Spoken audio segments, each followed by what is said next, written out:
of Glacier and Seidel of the Paddleheads. Seidel actually, I believe, made his Paddlehead debut against the Glacier Range Riders. But Kevin Kyle, who's made 13 starts this year, will try to get it rolling. Guy that is a little bit wild at times. That seems to be his main issue. 29 walks in 40-plus innings pitched.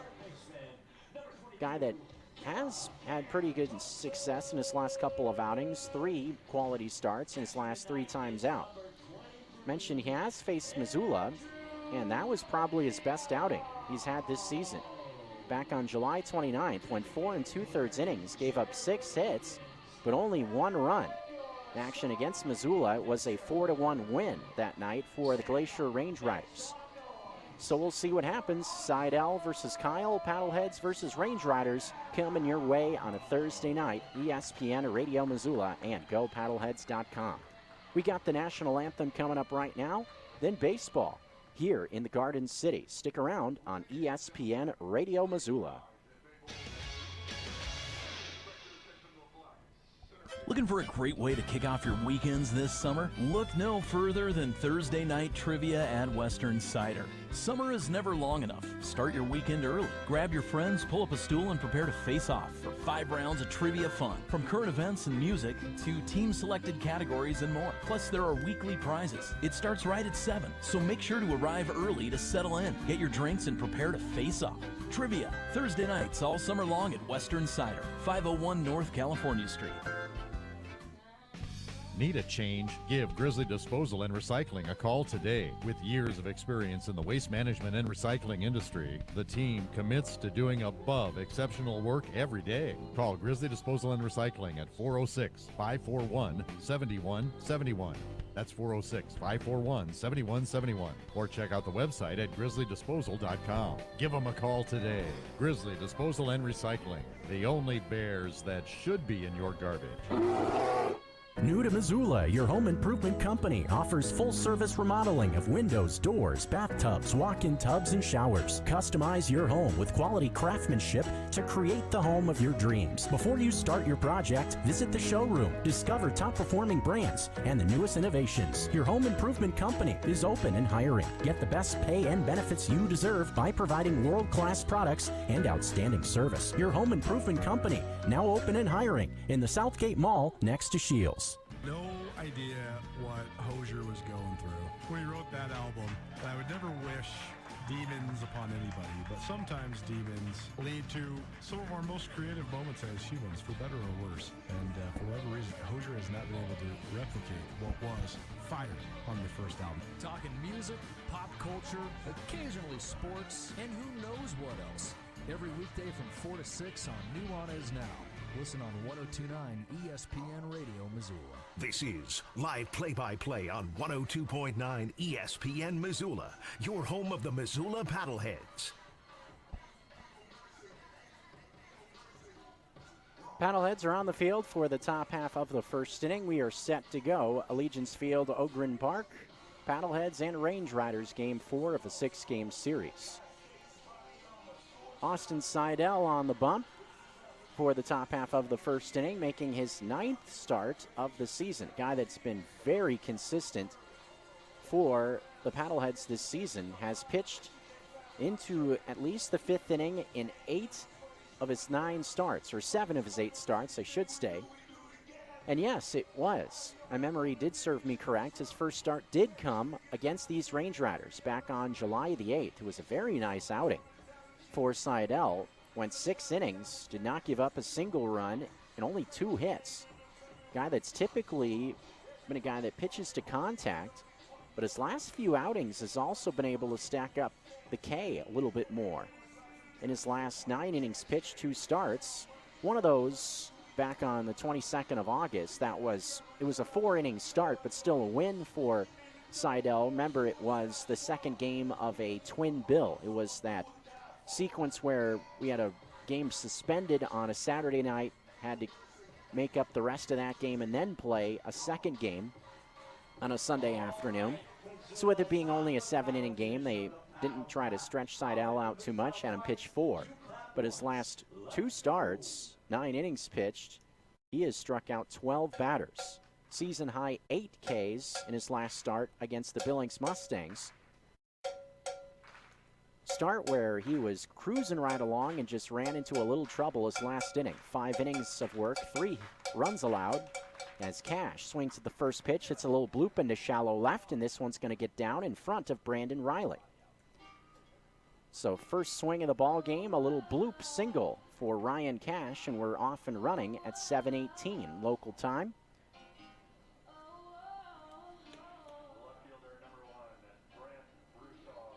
Brant Broussard will now stand in. Base hit for Ryan Cash. Now 5 for 16 in action this week. Broussard mentioned he has just been outstanding offensively, batting with a man on here in the top of the first. Seidel's delivery towards the inside, called strike 1. Breaking ball 0-1. Seidel, when he is on, touched on the strikeouts his last couple of games, but mainly got a little work corner to corner with the fastball at the knees, trying to induce a lot of ground balls. The 0-1 from Seidel, swing and a miss. Pitch on the inside part of the plate. Fastball won't blow you away with the velo from Seidel. Upper 8s, 87 to 89 typically. A lot of sink to it and cut. No ball, 2 strike count to Broussard. With Cash at first, a fair-sized lead away from the bag. Pitch on the way, 0-2, swing and a miss. Fastball up and in. Broussard couldn't get there, out number 1. Defense for the Paddleheads looks like this in the first inning. Brandon Riley, the left fielder, with Keaton Greenwald in center. Lamar Sparks in right. That's your outfield across the board, a familiar trio. Defense on the left side, the Cams. Thompson at third base with Willman at shortstop. Right side sees McLean O'Connor, second baseman, with Nick Gatewood slotted in at first base in place of Jason Newman tonight. Noviello putting down the signs for Seidel. Here's Dean Miller. He takes, whoa, look out. Fastball up and in, hits him on the back. Looks like it hit him right on the number plate almost. Seidel, a guy that doesn't struggle much with control.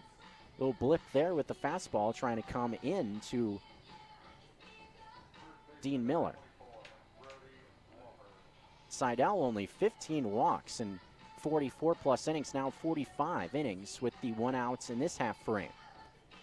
But a little bloop single and a hit batsman puts 2 runners on for Glacier here in the top of the first. And the dangerous Brody Wofford now stands in. He had 2 home runs in the game on Tuesday night. He's only hit so far in 2 games, 2 for 9. First pitch to Wofford is up and away. That power you just have to be careful with. Team best 19 home runs, 18 doubles as well, 66 driven in for Wofford. Average at 256. So a guy, as long as you execute, it's one of those guys, a mistake-hitting fool. He's going to beat you if you make a mistake to location. 1-0 is out of the glove of Noviello. Seemed to me like he almost got caught in between in that spot. It's kind of popped out of his glove. That's a big play because it allows 2 runners to move into scoring position now with only 1 out. Seidel, a guy that typically pitches to contact, I'm sure he was thinking about trying to induce a ground ball to get out of the inning, but now that sequence is now off the table. Both runners moving up, and Noviello immediately went out to talk with Seidel after that sequence. So that makes me believe that Noviello was looking for a different type of pitch. That's the reason why he wasn't able to make the catch there. 2-0 with 1 out with 2 runners now in scoring position. Pitch on the way. Swing and a miss by Wofford. Waves at a big fastball towards the outside. Big swing from Wofford. You could see why. A little count leverage, 2-0. Got fastball that he was looking for, but couldn't make contact. Corner infielders playing equal to the bag at first and third. 2-1 to Brody Wofford. Fastball called strike 2. Borderline. Pitch on the outside. Bit of a delayed call, but does get it. 2-2. That's a big call there. Huge difference in this spot between 2-2 and 3-1. Eddie McCabe to follow. Scoreless game at this point, but the Range Riders threatening. Seidel's 2-2 delivery is on the way. Fastball, pretty close, but outside. Ball 3. Close to the same spot that was called strike 2, but not there. Full count now with 1 out. First base is open in this spot. It would set up a force at every base with runners on at second and third. 3-2 target in from Noviello. The pitch, foul, straight back. And that fastball is somewhere where I believe Seidel didn't want it. Fastball was right out over the plate. First base open, you don't necessarily have to challenge in this spot. Especially not to a power bat like Wofford. Gets away with it there, 3-2. We'll see another payoff pitch. Here it is. At the knees, just off the plate, ball 4. So a walk and a hit batsman, back-to-back for Seidel, and the bases are now loaded with 1 out. Eddie McCabe will now be the hitter. And we've seen Glacier offensively this series. The one instance where it kind of went against it was last night. The first 2 games of this series, Glacier in both instances had the early lead. Just took a couple of innings. Last night, 3rd and 4th, Range Riders had a couple of rallies to take the lead. First pitch to Eddie McCabe, hits him. Hit batsman, second time in this half inning, and that's going to bring a run in. As scoring from third is Cash to make the score 1-0. That's going to bring Michael Schlack out of the dugout. This is just completely out of character for Seidel to be all over the place like this. 3 batters in a row, 2 hit batsmen, and a walk. That gets a run in. Surely not what Seidel was looking for to start his night off. Yes, the single in this inning also, but that was just a little bloop into left. Not exactly a line shot. There is 1 out in the inning as Brant Broussard struck out on a pitch up and in. Drew Sims now coming to the plate with the bases still loaded and only 1 out. Big chance for Glacier to get a crooked number on the board early, and we've touched on how things have been a nightmare for him so far in this series. To try to get some positive vibes going in their dugout, a big inning early would be a good way to try to do that. Conference is now concluded as Schlack will head back to the dugout. Drew Sims will step into the box with the bases loaded and only 1 out. Another guy standing in with not great speed, so if Seidel can get a ball hit on the ground, chance to get out of this with just the 1 run scoring. Sims has tripled, though, in this series also. He takes the first pitch, fastball, top of the zone, 0-1. And I would have been taking there also if I were Sims, thinking to what Seidel has done to the last 3 hitters. Make him come in and throw a strike. Seidel does jump ahead, 0-1. 1-0 lead already for Glacier. Pitch on the way is below the knees. Breaking ball, a ball and a strike. Fell off the outside corner. Count now a ball and a strike to Drew Sims. 3 hits and 12 at-bats for the big fella Sims.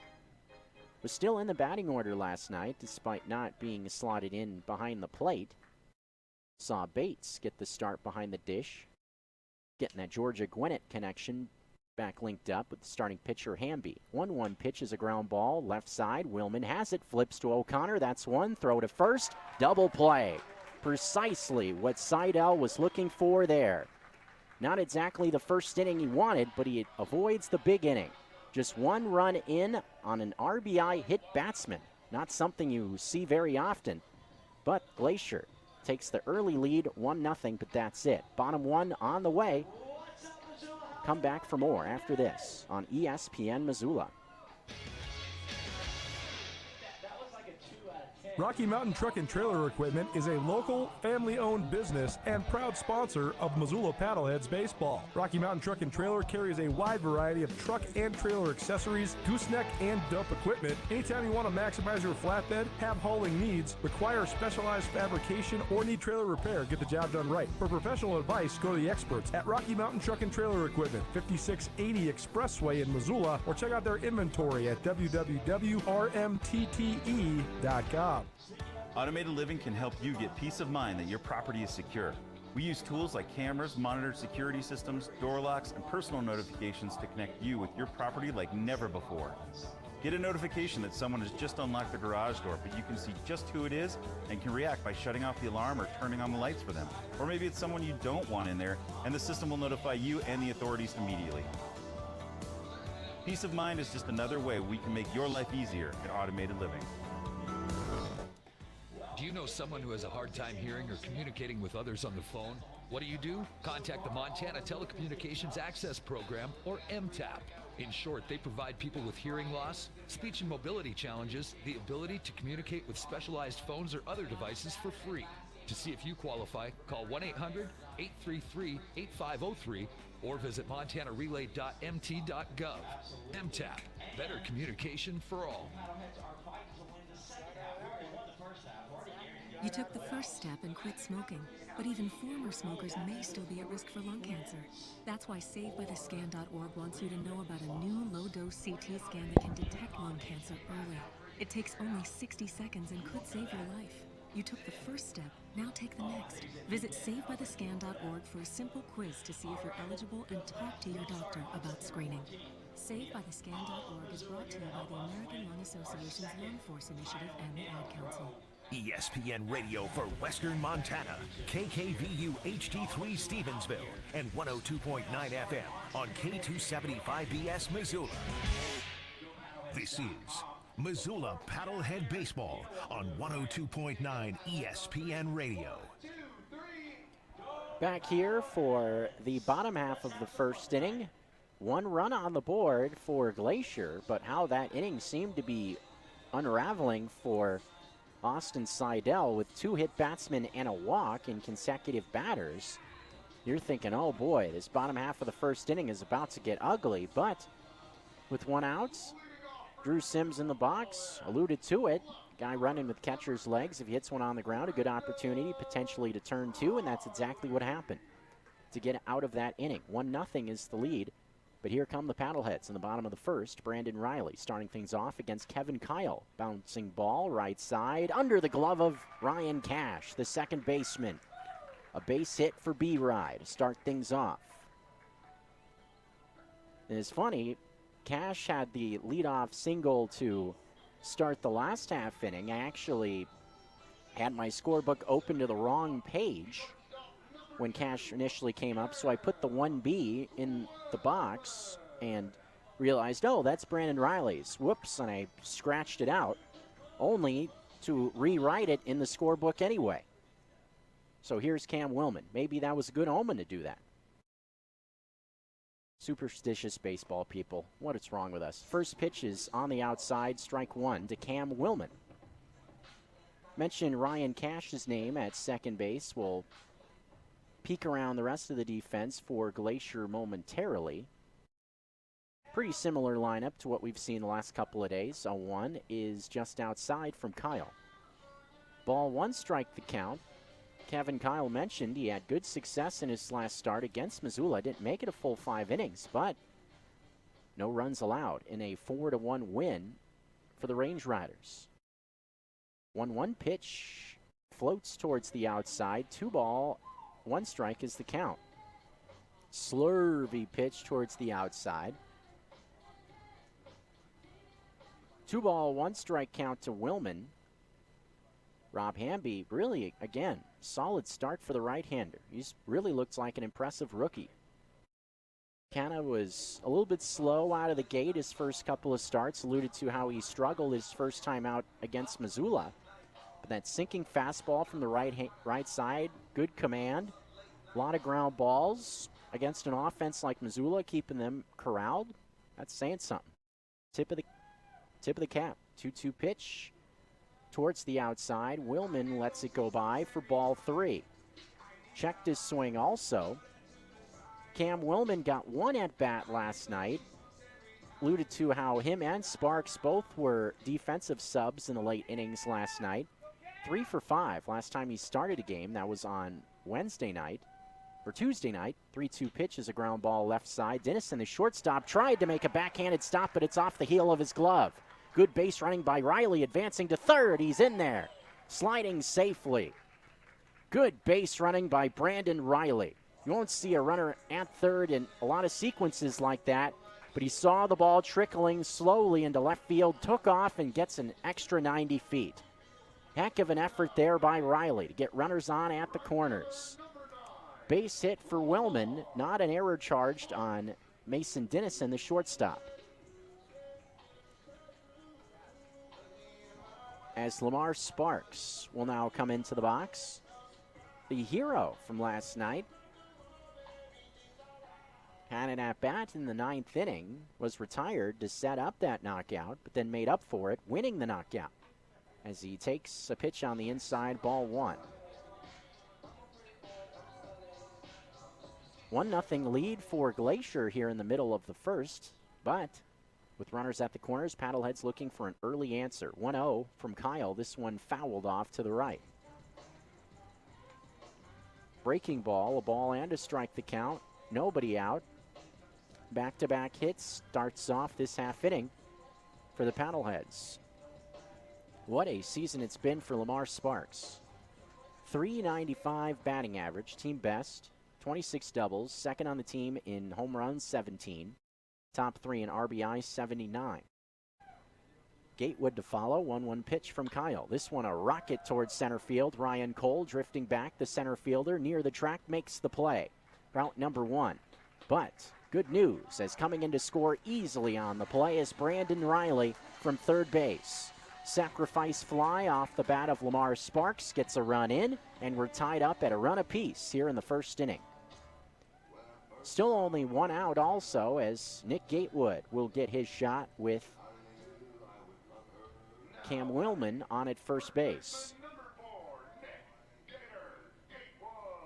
Gatewood's been pretty consistent in this series, 5 for 13, couple of doubles included in that. First pitch is just low to Gatewood, 1-0. Talking about doubles, seems like it's always part of the equation for Gator. 33 doubles on the season. 1-0 on the way. Willman a big secondary lead, doesn't take off though. Pitch misses just low, 2-0. Second on the team is Gator with 86 RBIs. First in doubles, actually leads the Pioneer in doubles. Him and Hunter Hiskey of the Chuckers kind of going back and forth. Same was true last year. Him and Hiskey were right on each other's heels for the doubles lead as the 2-0 is fouled off to the left. Hunter Hiskey having another great year for Billy Gardner Jr. in the Chuckers. Good catcher as well defensively as Hiskey. We'll check in on how they're doing opposite the Voyagers in a bit. 2-1 pitch is outside for ball 3. 3 balls and a strike. The count now to Gatewood with McLean O'Connor waiting in the on-deck circle. Willman a fair-sized lead. It'll be interesting to see if he takes off. He does not. 3-1 pitch is a ground ball right to the glove of Wofford. He flips back to Dennison at short. At second base covering, and they tag out Willman. So it's a double play to end the inning. A little bit interesting way to turn it. It was a 3 unassisted and not a force at second base. They had to tag the runner out.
You're listening to Paddlehead Baseball, ESPN Missoula.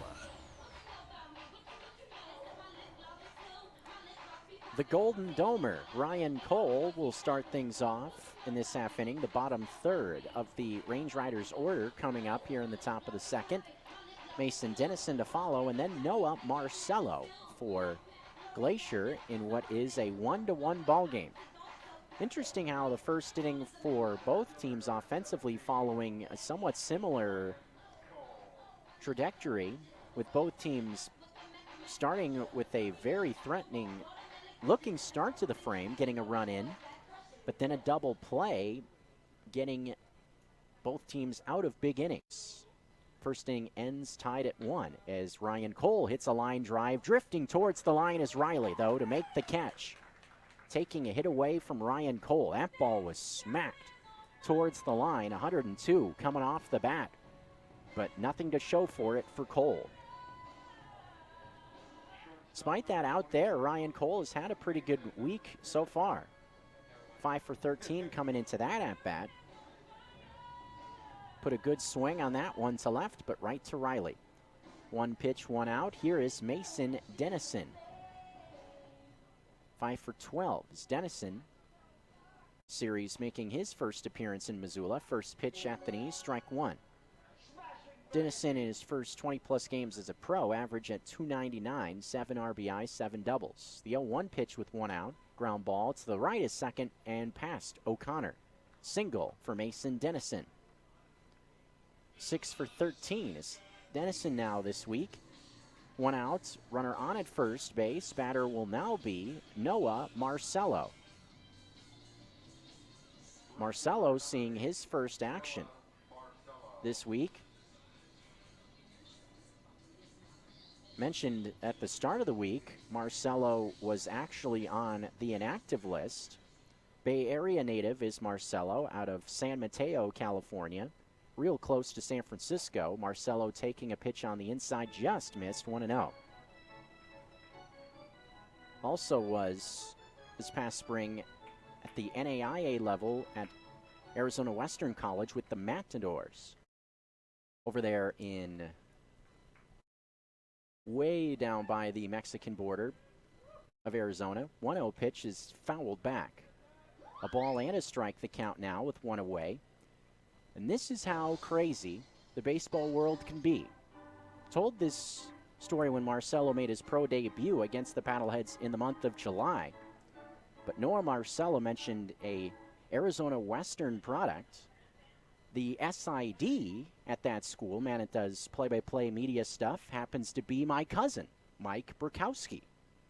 1 ball, 1 strike pitch is up and in. And that's not all. Mike Burkowski was also the play-by-play voice of the Orem Owls back in 2019. So he called games in this very ballpark in 2019 with the Owls. How about that? Baseball world just turns all the way around. 2-1 pitch is outside for ball 3.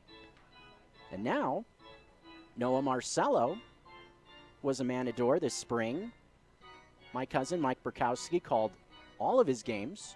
Now here he is in the Pioneer League. Unbelievable.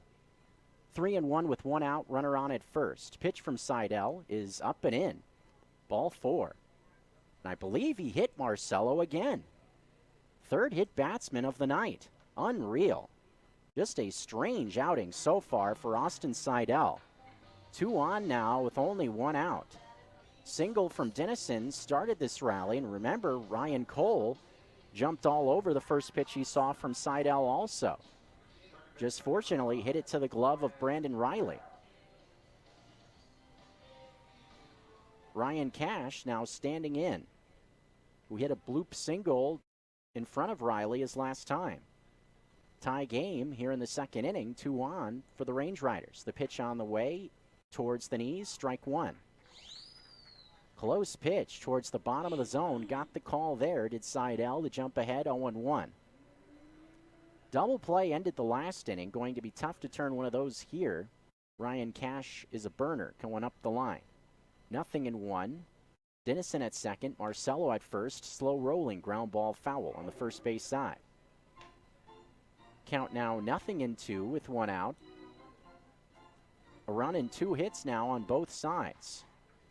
But 3 hit batsmen, not even through 2 innings so far for Austin Seidel, also a walk.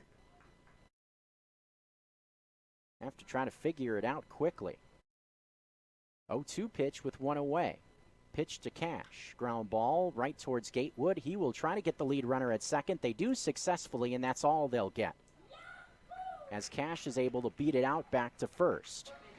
So that is a 3-6 fielder's choice to record the second out of the frame. Cash now 1 for 2. So that sends Brant Broussard to the plate. Touched on how productive Broussard has been. Last night was 4 for 5. Game 1 was 5 for 5. And only a measly 2 for 5 in Game 2 on Tuesday.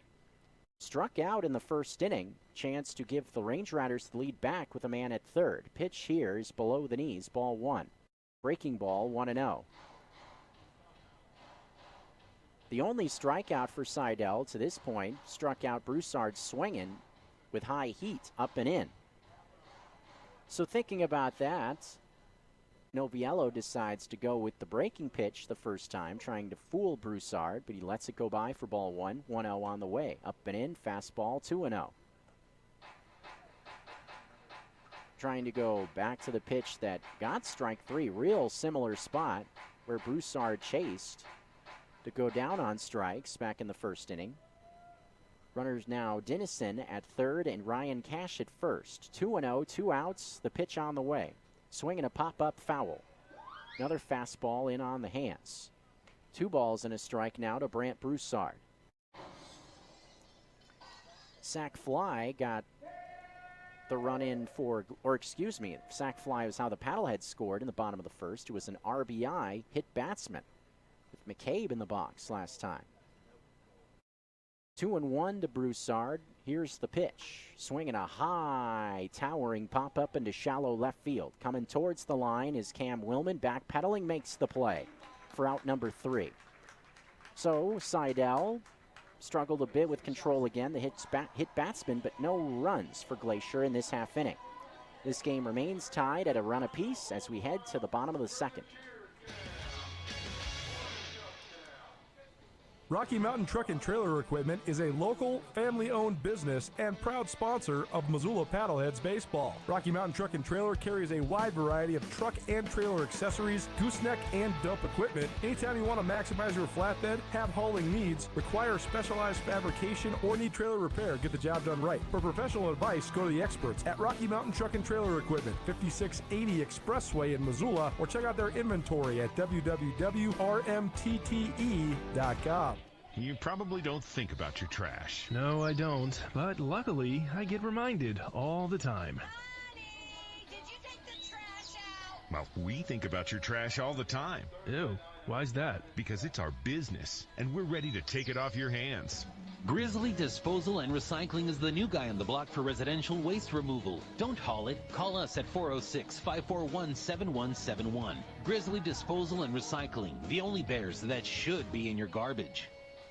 Hi, I'm Danica Patrick. Watching my nieces grow, play, and learn is amazing, but not every child gets to be carefree. 1 in 6 kids in the U.S. are hungry. This breaks my heart, and it's something that Feeding America is working to change. Each year, the Feeding America network of food banks rescues billions of pounds of good food that would have gone to waste and gives it to families in need. To help, visit feedingamerica.org. Brought to you by Feeding America and the Ad Council. This is Missoula Paddlehead Baseball on 102.9 ESPN Radio. McLean O'Connor starts things off in the bottom half of the second inning. Missoula and Glacier tied up at a run apiece. O'Connor, Thompson, and Andrew Noviello coming to the plate. Glad to have you with us Thursday night. Jeff Safford taking you along. First pitch down and in, ball 1. And really tonight, football season starting in earnest. College football really getting going tonight as the 1-0 is a soft liner right side. Ryan Cash can't get there. Base hit for McLean O'Connor. Just kind of poked one in the big hole in between first and second. Ryan Cash was playing a little bit more up the middle. Seen how Glacier has messed around with their defensive alignment a little bit at times, kind of playing the analytics game. That time it works against them. Ends up being a base hit for O'Connor. I think if Cash was playing a little bit more conventional defensive positioning, he probably gets to that ball. But O'Connor fights against the numbers and is able to reach base, a leadoff single. Second inning in a row, Cam Thompson now stands in. First pitch to Thompson, line drive right up the middle. Base hit for Thompson. O'Connor is going to easily stride on over to third. And for the second inning in a row, the Paddleheads start an inning off with runners on at the corners and nobody out. Next to the plate will be Andrew Noviello, the catcher in tonight's game. Noviello has been a nice addition in terms looking at RBIs. 10 games so far, has 9 of them. With the Paddleheads, 5 doubles also. And something that's been a big addition for this Paddlehead club, 2 utility men, Noviello and then Patrick Chung. Another fabulous night last night for Chung. A triple, went 3 for 3. Averages close to 450 in 25 games. Just unbelievable production. That utility role coming off the bench at times. 1-0 to Noviello. His belt high, just missed. 2-0. And Noviello, now the second catcher on the roster along with Nick Gatewood. Doing a good job catching. Also DHing, good bats. The former Red Sox product. Chance for an RBI here. 2-0 is a sharply hit ground ball. Dennison has it. He'll take it to second himself. Flip to first, and that's a double play. Record 2 outs. 6 unassisted to 3. Little bit of good news, though, as McLean O'Connor, the runner at third, was able to score on the same play. So that gives the Paddleheads the lead. But again, a double play ball potentially keeps the Range Riders out of a big inning. 2 outs now, the base is empty. The batter is Jared Akins. Nicely turned by Mason Dennison at short also. Took it to the bag quickly and quickly flipped it to first to get Noviello. Akins takes a fastball on the first pitch. Kyle jumps ahead 0-1. 2 outs, 2-1 is now the score. Missoula jumping in front for the first time. Akins, a big rip, 0-2. Realize inning kind of ended abruptly.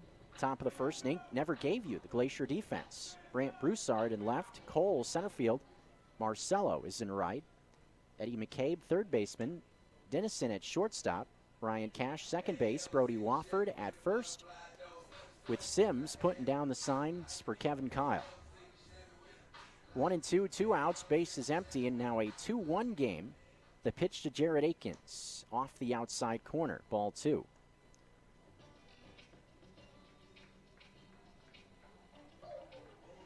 Akins, 2 hits and 10 at-bats so far this week. One of those hits a home run, is 7th of the year.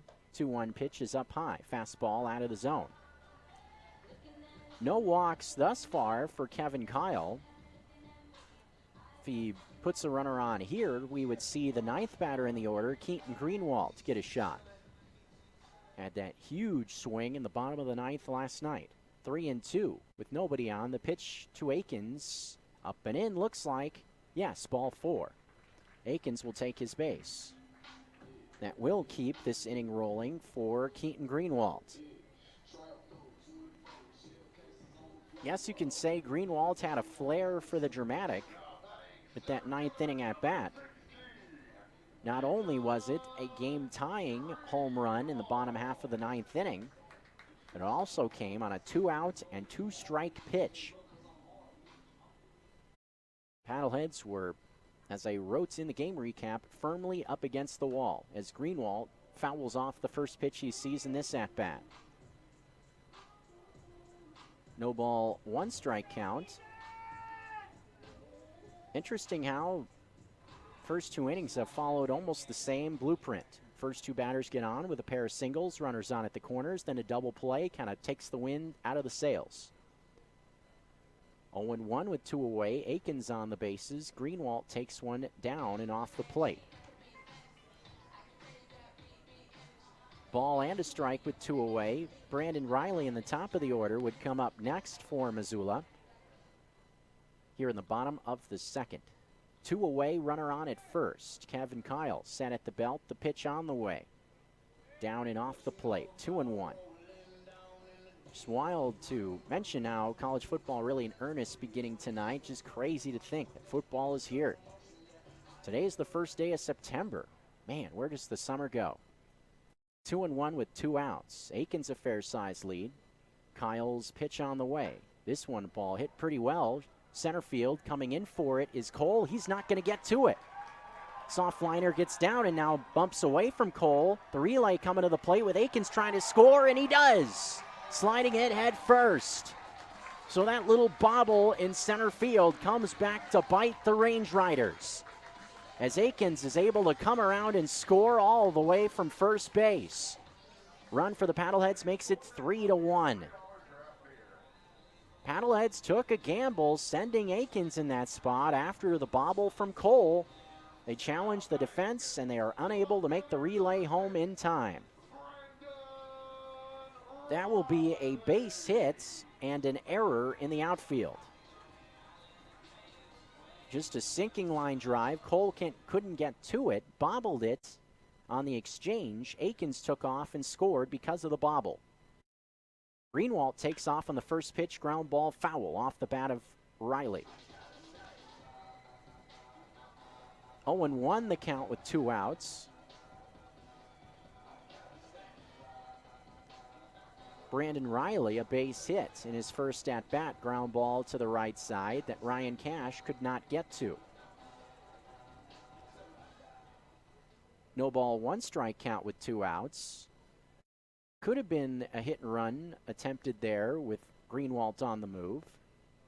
0-1, runner not going here, misses off the outside corner. Count now at a ball and a strike. The error on Cole in center, the first error we've had on either team so far. 1 ball, 1 strike count with 2 away. Pitch coming. Soft liner up the middle. Base hits past Ryan Cash. Greenwald chugging towards third. He is going to make it. Now Riley trying to advance to second base. He's there, and Greenwald comes in to score. Another bobble in the outfield. Unreal. 2 at-bats in a row. Leads to a pair of runs. And those are mistakes that you just cannot have if you're Glacier. Now a 3-run deficit. Same thing again. It was a line drive up the middle for a single. Greenwald was going to stop at third, but after a bobble, takes off and is able to score. Riley also an extra 90 feet. But 2 in a row. Single and an E8 as Cam Willman stands in with 2 outs. Now a 3-run advantage, 4-1. Pitch to Willman. Line drive, right field. Marcelo is there, though. He comes in a few paces and makes the catch for out number 3. But a couple of defensive blunders leads to a couple of runs in this half inning. The Paddleheads lead by 3 now. 4-1 is the tally. Ay, ay, ay. The Missoula Food Bank and Community Center with an update on free and price-reduced meals for school children. Kelly Hess explains. For the last 2 years, school meals have been free for every kid in Missoula. This year, they're not. So families need to be ready, and we're trying to spread the word to make sure that families know that they can still get free and reduced cost meals if they fill out that little piece of paper, that form that would make them potentially eligible for free meals at school. With COVID, of course, everything changed, and in a good way, our government made it so that meals were free and accessible for everybody. And now here we are 2 years later, and they're going back to the old rules. And so we just want to make sure that everybody's prepared for that. We have our grocery store that's available for everyone for free every day, but we also know that school meals are such an important part of how families make it. To learn more and fill out the form, contact your child's school or go to MissoulaFoodBank.org. Satisfaction is guaranteed when you choose Missoula Realty. Locally owned and operated, the team at Missoula Realty has over 100 years of combined experience. As the old saying goes, it takes a village. And in this real estate market, it takes a team. See the difference a team can make. Call Missoula Realty today. Missoula Realty has a solution for every single client, from the experienced investor to the first-time homebuyer. But hey, don't take our word for it. Read unfiltered testimonials and reviews from our past clients online at ratedagent.com. Missoula Realty, 406-549-0094. What's up? This is Sammy B, the MC for your Missoula Paddleheads. Thanks for listening to Paddleheads Baseball on ESPN Missoula 102.9 FM.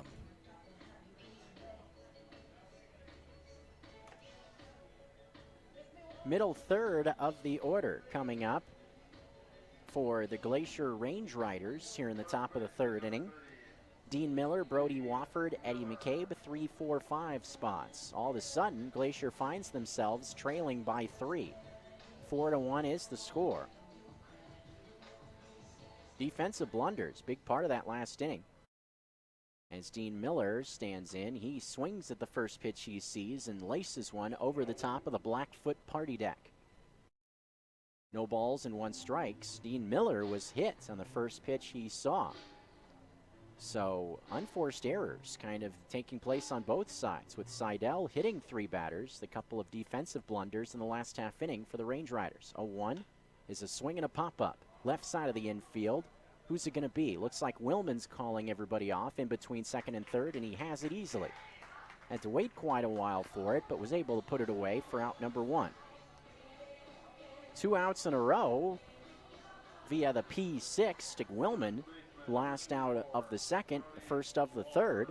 Brody Wofford now to the dish with 1 out and the base is empty.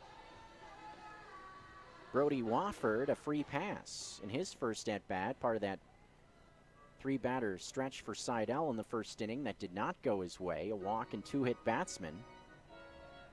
Walked his 3rd batter with 1 out in the second inning with Marcelo in the box.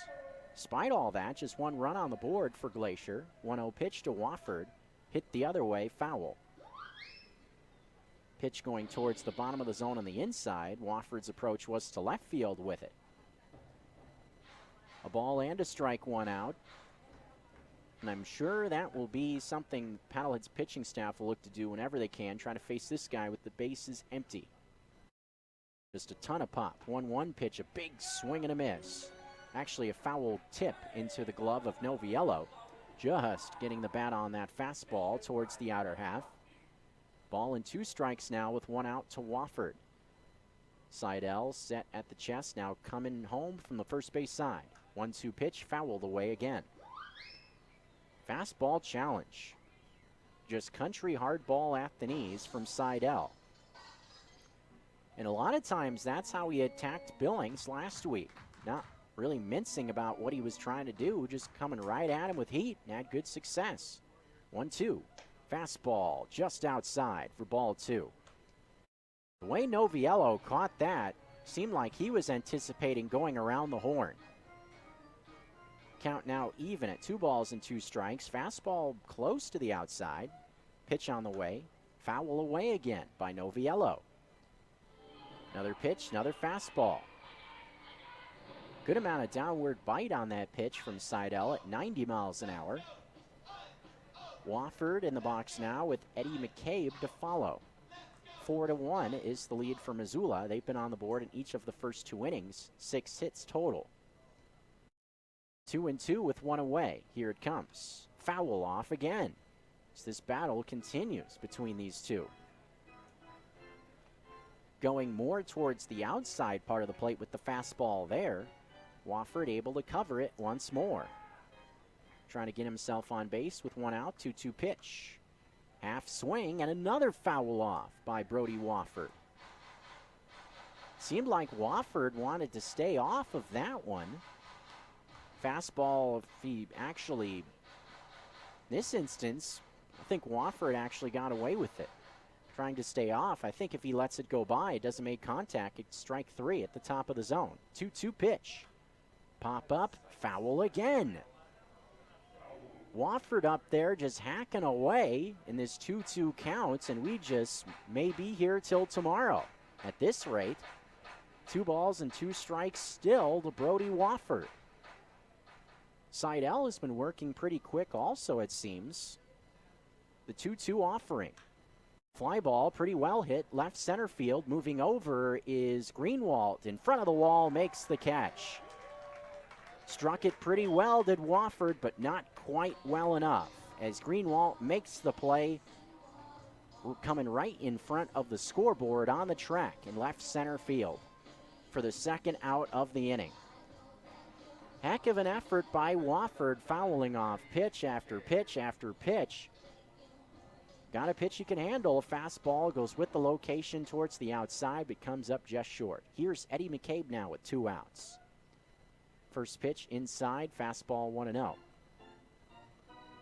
McCabe responsible for the only run on the board so far for the Range Riders. The 1-0 with 2 away, inside for ball 2. I guess you could say maybe a bruise goes along with that RBI for McCabe. He was hit by a pitch with the bases loaded. 2 ball, no strikes with 2 outs. Bases empty. Seidel looking for a 1-2-3 frame in a 4-1 game. The pitch 2-0 is way inside again. Ball 3. So for whatever reason, Seidel cannot throw a strike to Eddie McCabe in the box. Hit him the first time, now is in a 3-0 count with 2 outs. In danger of walking his second batter tonight. Would be his 5th free pass overall. 3-0 does find the inside corner. Borderline pitch as well. Very close. 3-1. Drew Sims, the catcher, would be next. Top 3, 2 outs. The 3-1 pitch. Hit the other way, right side. This one sails out of play. Fastball low and in. McCabe gets the bat on it. Go all the way from 3-0 now to 3-2 with 2 outs. Seidel looking to come all the way back. Target outside. The payoff to McCabe. Fouled off. Fastball outside corner. McCabe tries to stick with it. Fouls it away. Tough pitch right on the corner.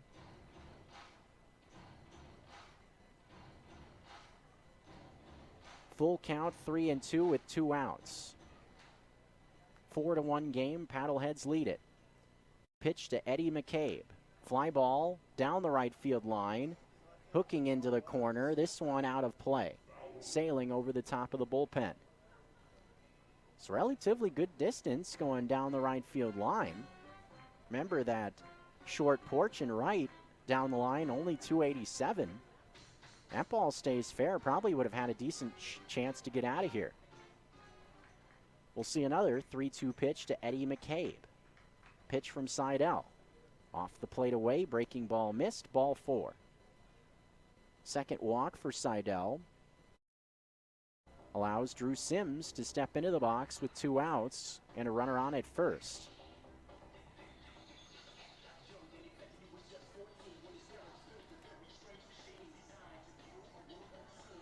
Things seem to be going off the rails for Seidel.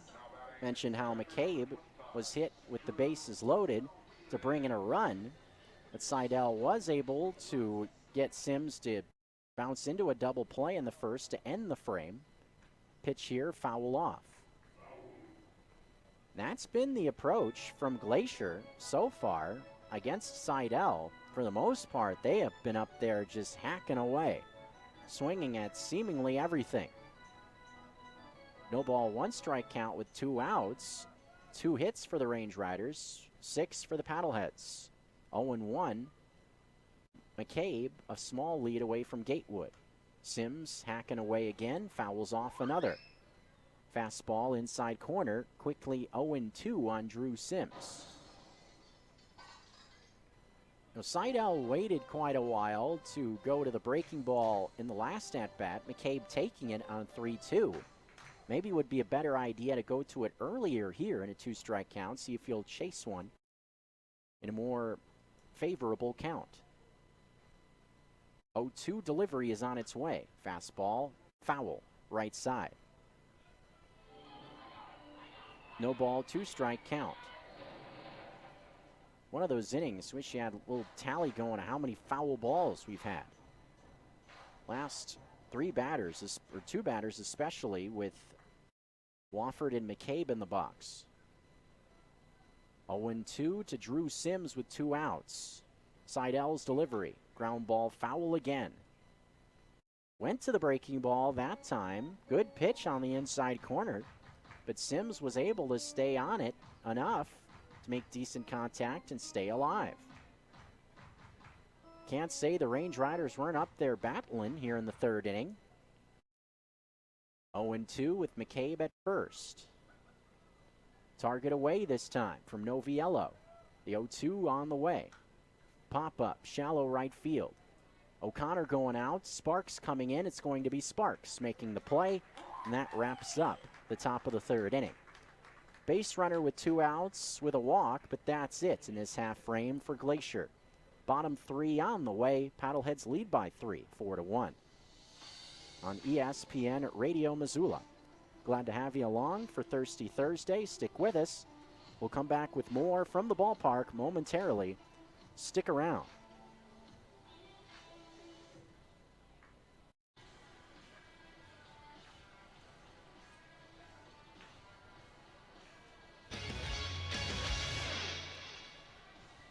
Rocky Mountain Truck and Trailer Equipment is a local, family-owned business and proud sponsor of Missoula PaddleHeads baseball. Rocky Mountain Truck and Trailer carries a wide variety of truck and trailer accessories, gooseneck and dump equipment. Anytime you want to maximize your flatbed, have hauling needs, require specialized fabrication, or need trailer repair, get the job done right. For professional advice, go to the experts at Rocky Mountain Truck and Trailer Equipment, 5680 Expressway in Missoula, or check out their inventory at www.rmtte.com.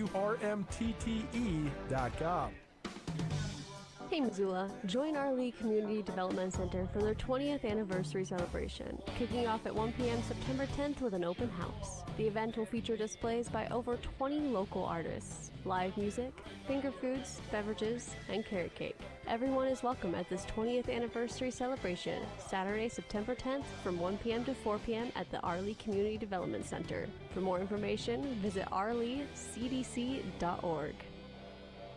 We now return to Paddlehead Play-by-Play on ESPN Radio.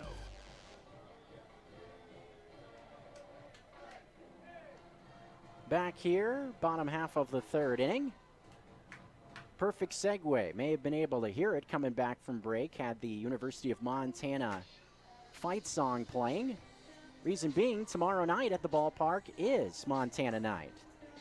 Celebrating the University of Montana, just getting things started with classes this week. Also, Grizz will be playing in their first football game on Saturday afternoon over at Washington Grizzly Stadium. Can almost see the light fixtures for Wa Grizz from here in the studio, here in the booth in Missoula. Should be a lot of fun on Saturday afternoon. I'm sure a lot of folks will be double dipping on Saturday, checking out the game, the 1 o'clock kickoff over at Washington Grizzly, and then the Paddleheads on Saturday. Lamar Sparks leading off the bottom of the third, hits one to Dennison, and he is out. Ground ball to 6-3 put out. Dennison, a little bit of showmanship on that throw over from short, guns out Sparks. Sparks now 0 for 1, hit a sac fly in the first inning. Nick Gatewood now to the plate, 3, 4, 5 spots in the process of coming to the plate. But Friday night, tomorrow night, should be a lot of fun. Montana night. Paddleheads will be wearing specialty Grizz-themed uniforms. First pitch just below the knees. Been showing them off around the ballpark. You can check out Paddlehead's social media if you want to take a peek. 1-0 is outside, featuring those maroon and silver colors. Do have plenty of Paddlehead logos and things on it also. I think it's a good crossover, kind of encompassing both looks well. 2-0 to Gatewood. The pitch on the way is down low and in. 3 balls and a strike. 3 ball, no strike count with 1 out in this inning. 1 walk so far for Kevin Kyle. Came in the last inning, in danger of walking a second here with 1 out with McLean O'Connor waiting next. 3-0 pitch. Not even close. Ball 4 way outside. And a 4-pitch walk. McLean O'Connor will now stand in with a runner on. Tonight, a Thirsty Thursday.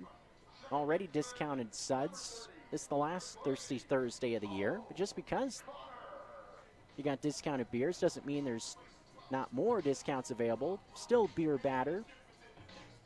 Even on Thirsty Thursdays, McLean O'Connor struck as the beer batter in his first at-bat, a single in the second. First offering on the way, O'Connor hits a ground ball foul, trickling over towards the Paddlehead dugout. 6 hits for Missoula, 2 on the other side for Glacier, and a 4-1 ball game. Missoula out in front in the bottom of the third. Looking for their 4th win in as many nights against these Range Riders. Also continue their fabulous home season. 0-1 is a ground ball again, slowly hit towards the Paddleheads dugout. Missoula has been great at home all season. Winning percentage almost 78, .778. But in their last 12, especially, it's just been on fire. If the Paddleheads at home, 11-1 in their last 12 home games. 0-2 with Gatewood at first. Pitch to O'Connor, off the outside corner. Off-speed pitch that just kind of darted off the plate away. Sims had to sharply slide to the right. Keep that one from going to the backstop. 1 ball, 2 strikes. The count to O'Connor. Cam Thompson waiting next for Missoula. Gatewood at first, not a big lead, away from Brody Wofford. 1-2 pitch from Kyle. Breaking ball, hit high but foul, directly behind home plate. Sounded like that one may have hit off the roof of the press area. I think I heard some sort of a blump come from up above. I think it came to the right a little bit, maybe more towards the center booth where Sammy B and the entertainment folks hang out. A ball and 2 strikes with 1 out to McLean O'Connor.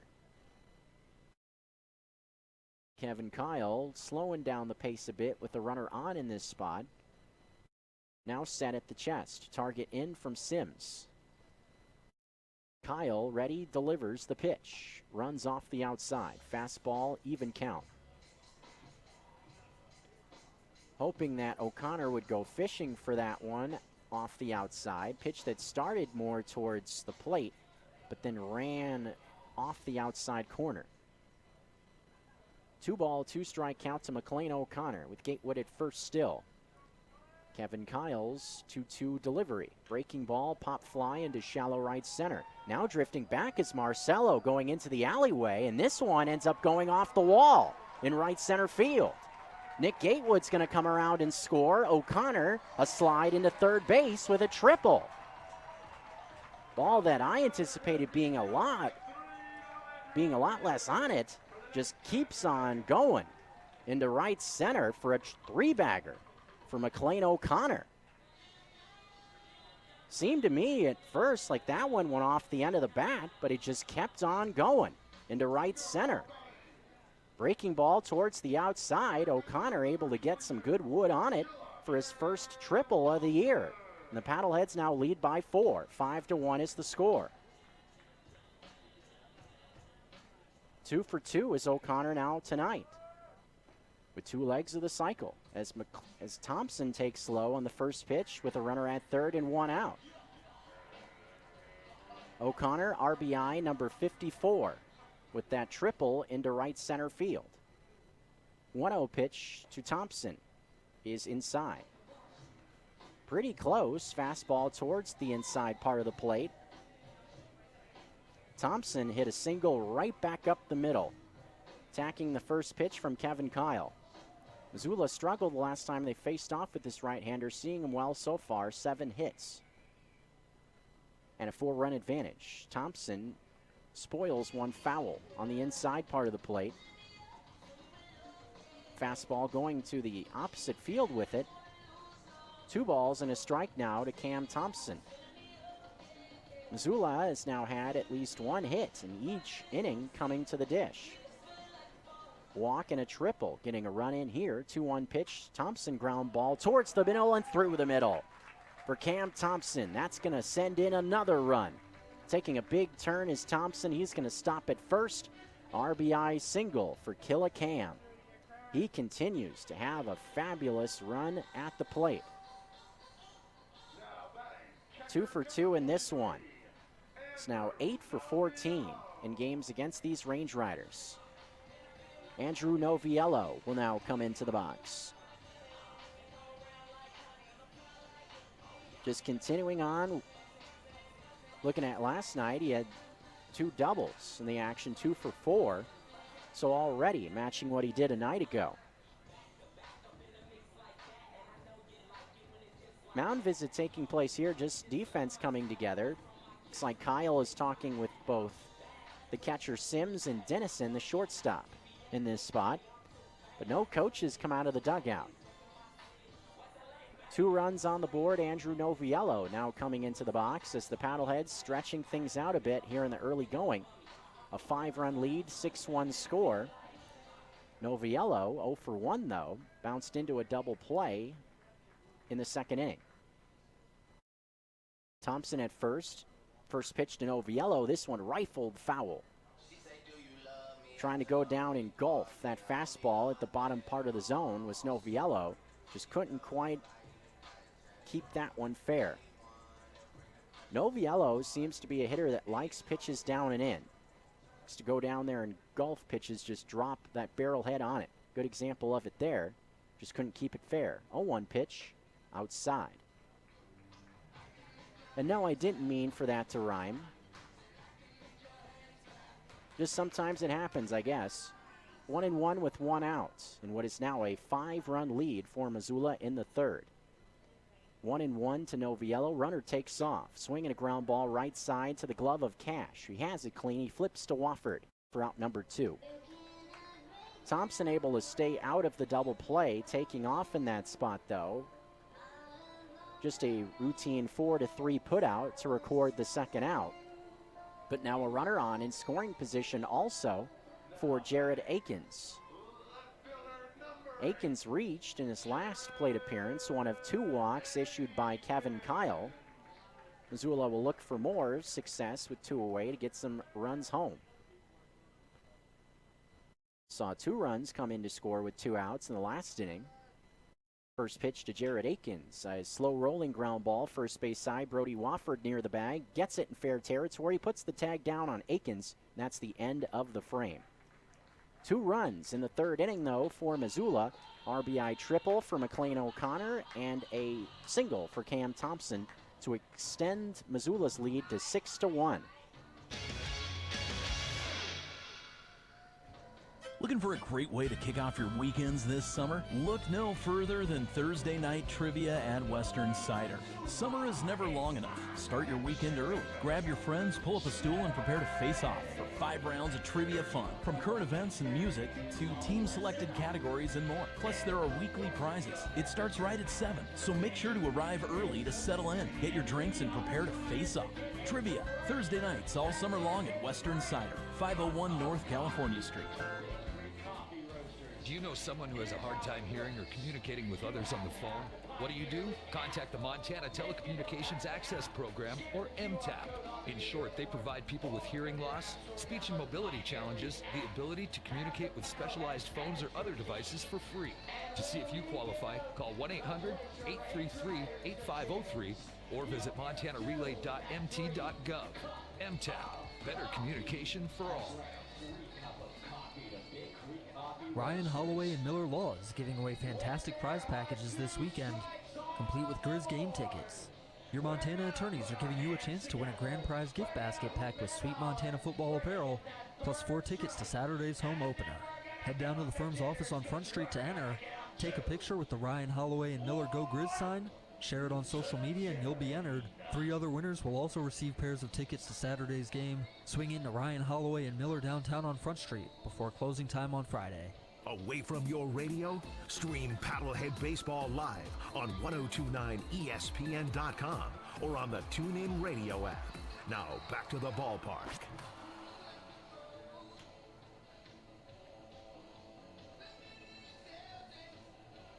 Top of the 4th inning about to begin. It does so with the bottom third of the order coming up for the second time for Glacier. Missoula stretching things out over the last couple innings. 5 runs over the last 2 innings to take a 5-run advantage. 6-1 the score.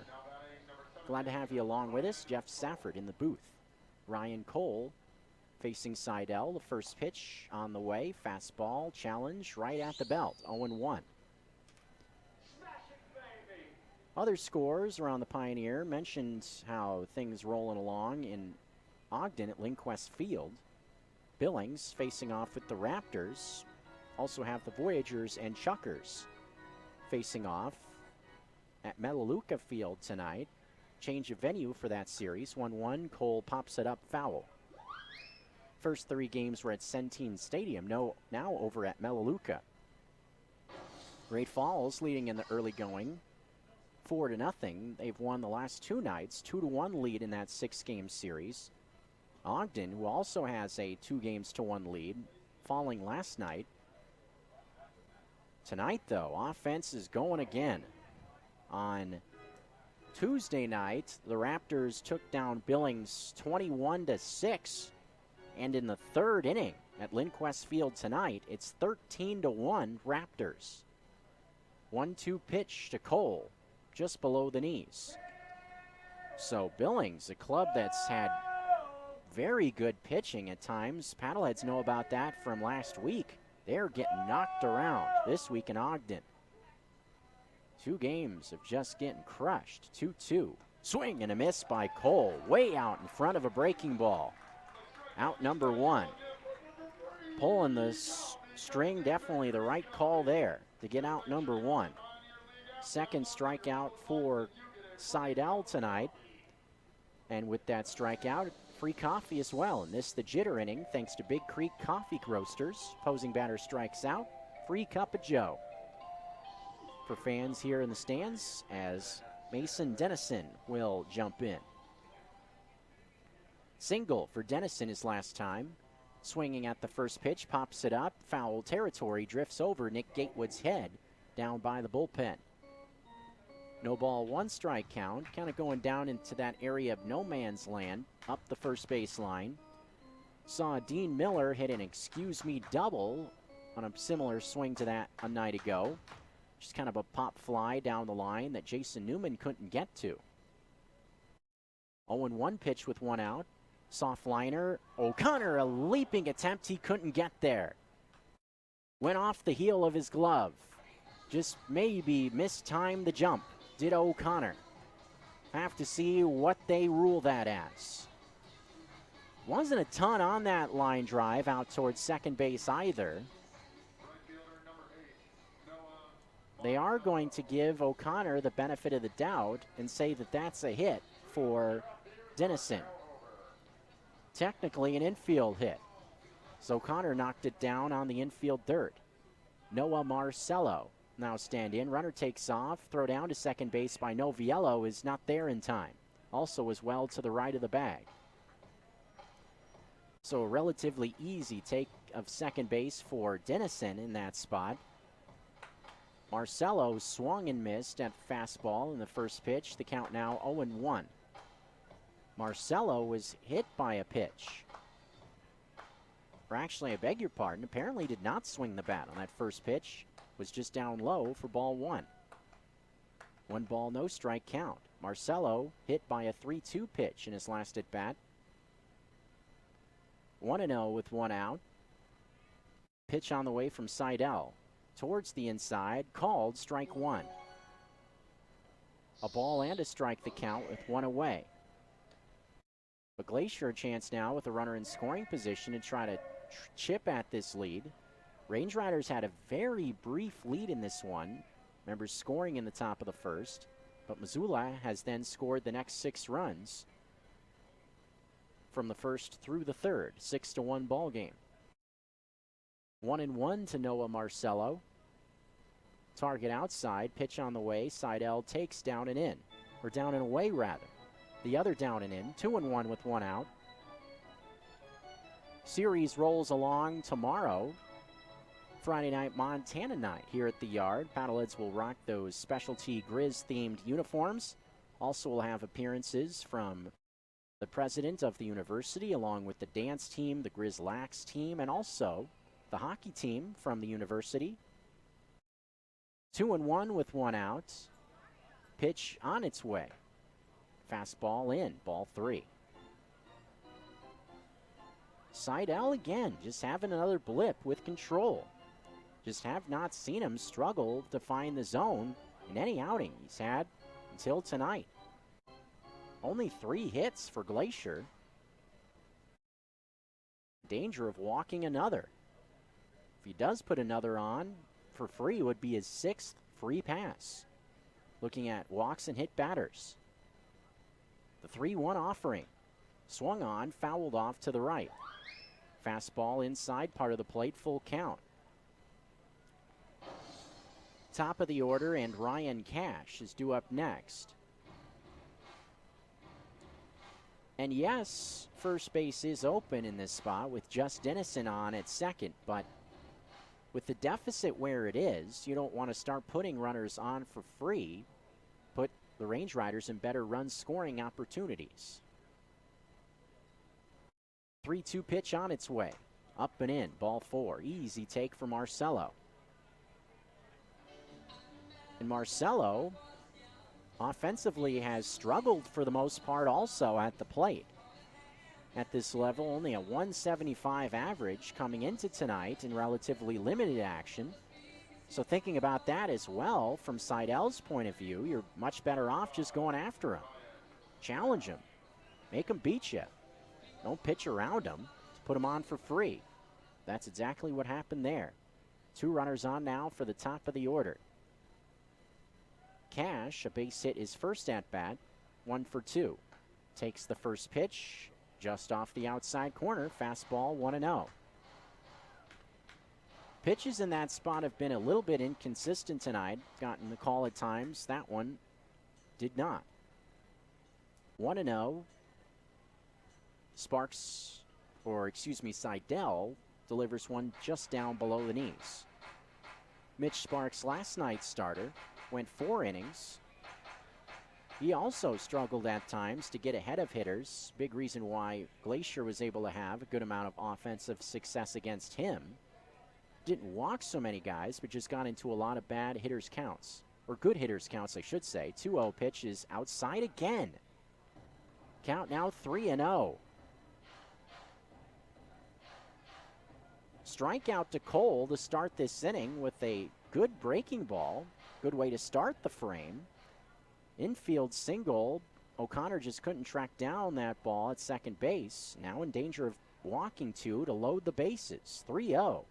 Taking all the way as Cash, but it is a strike towards the outside. This kind of looked like a get-me-over fastball that time from Seidel. Seemed to take off a little bit on that. With more and more hitters starting to swing in 3-0 counts, those get-me-over pitches are a little bit more of a risk. 3-1, 2 runners on, Seidel coming home.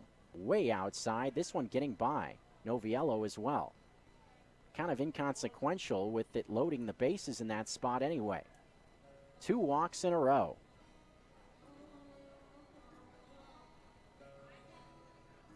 Action is going to start now in the Missoula bullpen, it looks like also. Looks like Augie Voigt is going to start throwing, and Michael Schlack is going to head out to the mound. Voigt just started throwing in the Missoula bullpen, so obviously not ready to come into the game as of right now. Just got to wonder what the plan will be with Seidel, considering how wild he's been. This start is really just coming out of nowhere, seemingly never having feel for his stuff at any point.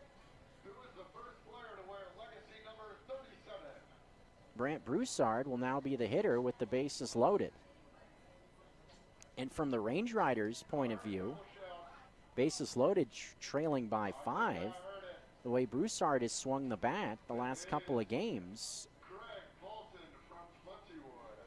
I'm sure Glacier wouldn't rather have anybody up at the plate than Broussard right now.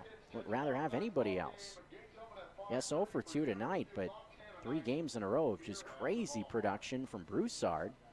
If he's able to continue his offensive success, all of a sudden Glacier could be right back in this thing Lead stands at 5 right now, but threatening big time are the Range Riders here. Bases loaded thanks in large part to a pair of walks from Seidel. There are 2 outs in the, or 1 out in the frame. Leadoff man in this inning, Ryan Cole, struck out. For Broussard, a big chance with the bases loaded, trying to cut into this 5-run deficit. Seidel takes a deep breath and delivers the first pitch. Swing and a miss. Fastball towards the outside corner at the knees. That's more like it from Seidel. 0-1. 3 hits only for Glacier. But they've had a lot of golden opportunities thanks to all these free passes. 0-1 to Broussard. Hit a pop-up to Willman his last time. Takes low and outside. Goes back to the fastball to Seidel. Further off the plate from the previous pitch. Maybe he was throwing out there by design, hoping that Broussard would go fishing for one after watching one go by in the zone on the previous pitch. A ball and a strike with the bases loaded, top 4. Seidel at the belt, coming home. Swinging a pop-up, shallow right field. Lamar Sparks coming in. He's got a good arm. We'll see if they test the arm. Throw coming in from Sparks. Here comes Dennison to the plate, and the throw gets by Noviello. Good effort from Sparks. Put it right at the plate, but it got by Noviello. That's a sac fly as Dennison scores. Makes this a 4-run ball game. I was a little bit surprised they tested the arm of Sparks in that spot, but the gamble pays off. Second time tonight, we see a sac fly. Now a sac fly for both teams.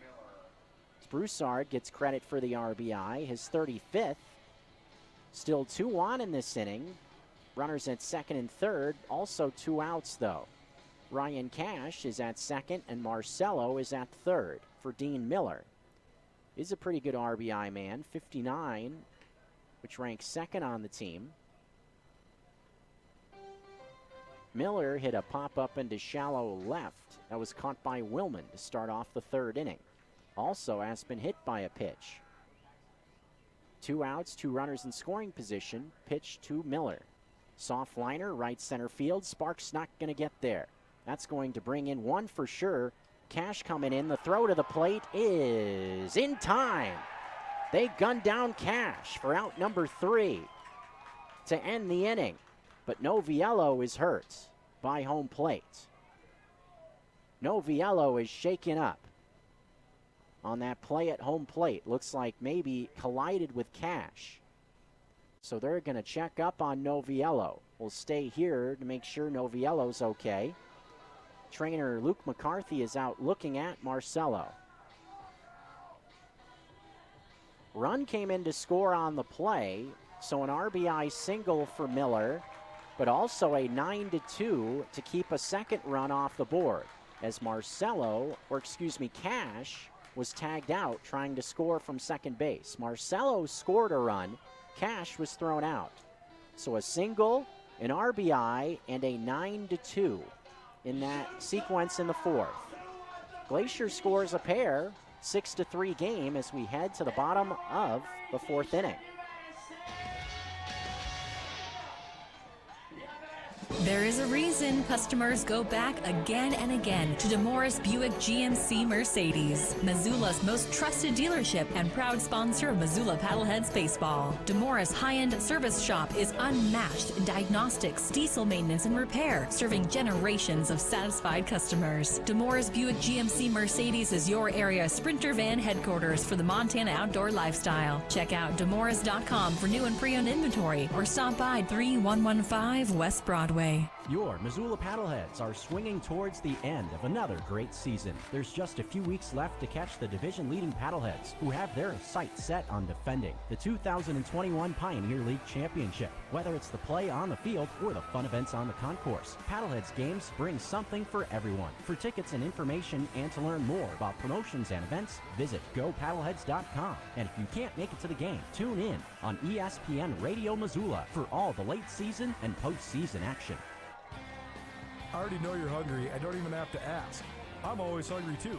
So then it should come as no surprise that each and every week on my daily radio show, Nuanez Now, we're giving away all the great things for you to eat. Whether it's gift cards to Taglieri Deli, wings from the Desperado Sports Tavern and Grill, or a sandwich and a six-pack from Warden's Market, tune in to Nuanez Now from 4 to 6 each weekday on 102.9 ESPN Radio for your chance to fill your belly. ESPN Radio for Western Montana, KKVU HD3 Stevensville, and 102.9 FM on K275BS Missoula. Hey, this is manager Michael Schlack, and you're listening to Missoula PaddleHeads Baseball on ESPN Missoula 102.9. Keaton Greenwald kicks things off here in the bottom half of the fourth inning. 6-3 game now. Missoula out in front. Range Riders getting on the board.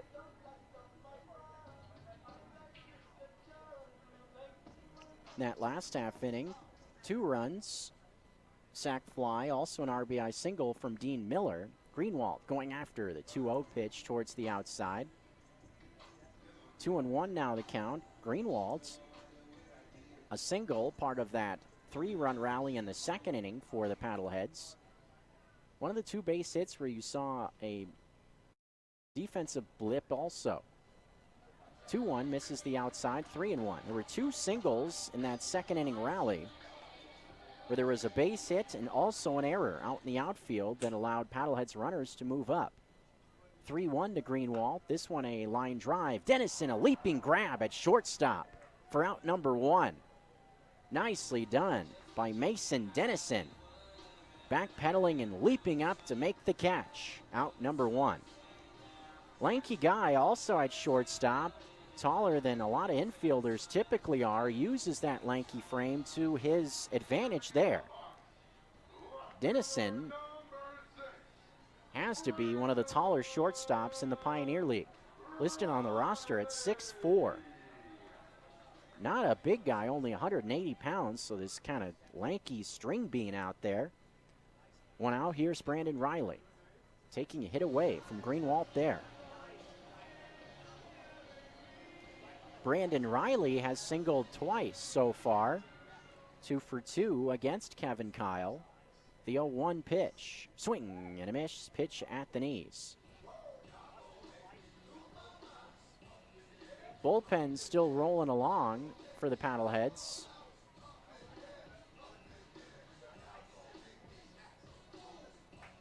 Augie Voigt down there.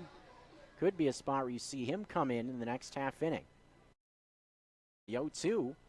This one rifled foul, drifting over towards the aforementioned bullpen. Cam Willman to follow in this half inning. And on paper, in some parts, the line for Seidel through 4 won't look too bad. Only 4 hits. 0-2 pitch is fouled away. But just too many walks and hit batters. 0-2 with 1 out.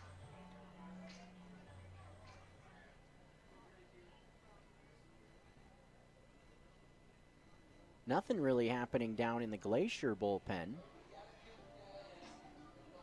Drew Sims now going to talk with Kyle. Now things are playing out. Mentioned how both Great Falls and Idaho Falls trail Billings by 2 games in that Northern Division race. With Billings just getting their doors blown off over there in Ogden, 13-1.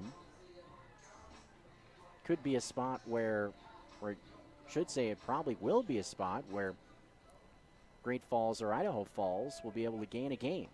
0-2 pitch is cut on and missed. Pitch down below the knees. Riley a bit out in front of it for out number 2. 2 quick outs recorded here in the bottom half of the fourth. Base is empty. Cam Willman will now be the batter.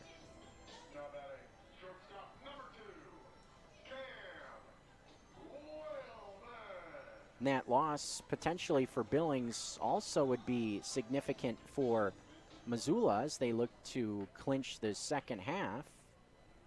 Cam Willman takes just outside for ball 1 with a breaking ball. Magic number tonight is at 3. But if Missoula goes on to win this one, first pitch is low and inside. 2-0, 6-3 game. Missoula out in front in the bottom of the 4th. Missoula goes on to win this one. Billings goes on to lose, so both things staying the same. Magic number would go down to just 1. The 2-0 pitch is on the outside corner. 2 balls and a strike now with 2 away in this half inning. Willman has hit the ball hard twice tonight. 1 hit to show for it. Hit a line drive right to Marcello. Right his last at bat. 2-1. Tried to get framed up by Sims, but missed the outside corner. Sims caught that one. You could see clearly off the plate. Tried to bring it back, but could not quite get the call. 3-1. Kyle to the dish. Foul off. Full count now, 3-2. Augie Voigt still throwing in the pen, so I would imagine that means he is coming in for the 5th inning. Full count now to Cam Willman, with Sparks to follow if Willman gets aboard with 2 outs. Base is empty. The payoff pitch from Kyle is on the way. Outside with a fastball, ball 4. Walk issued to Willman, sets it up for Lamar Sparks. 3rd walk overall for Kevin Kyle. 1 RBI for Sparks tonight, a sac fly in the 1st inning. That brought his RBI total on the season to 80. Now, 3 members of the Paddleheads with at least 80 RBIs this season. Unbelievable production. It's fitting that all 3 members of the 3-headed monster that is Nick Gatewood, Jason Newman, and Sparks all now have over 80 RBIs. Gatewood with 86 ribbies, Sparks mentioned 80, and Newman 112 RBIs. 112. His last 8 games of the year, Newman will be looking for 4 RBIs to tie the Pioneer League record set last year by Matt Feinstein, 116 ribbies. 1-0 to Sparks with a man on at first. It's Willman, the pitch. Down and off the plate. Not even close, blocked by Sims. Some bullpen activity has begun now for Glacier, looking at their bullpen off to the right. 2 ball, no strike count with 2 away to Lamar Sparks. Not a guy you want to be behind against. Good amount of pop from the right side. The 2-0. Swinging a ball fouled off. Sparks also a guy always seems to get his money's worth at the dish. Taking mighty rips. Took one there, gets into a 2-1 count. Despite being a big swinger, not overly aggressive. Toes the line perfectly. 2-1 is inside for ball 3. Seems like Sparks always knows when to let it rip. Not a guy that will chase a ton. In a great hitter's count here, 3-1 could also see Willman take off. Gatewood would hit next. Willman does not go. The 3-1 is inside for ball 4. 2 consecutive walks after 2 quick outs. Paddleheads an opportunity to get some of the runs back that they lost in the last half inning. Largest lead tonight for the Paddleheads was 5. Held that in the bottom of the 3rd, only to watch Glacier put a pair on the board. Mound visit about to take place as they're going to go out and talk with Kyle. Spears, Mike Spears, the pitching coach, is headed out to the mound to have a little talk here. Sure, they'd much rather have Kyle get through this inning before going to the bullpen. I almost always would rather see that, have a pitcher start with a clean slate in an inning. Nick Gatewood will be the hitter. Just touched on how productive he's been in RBI situations. Also has plenty of pop from the left side. hit one that might still be going earlier in this series. Just an absolute shot to dead right field. In action on Tuesday night, his 12th home run of the year.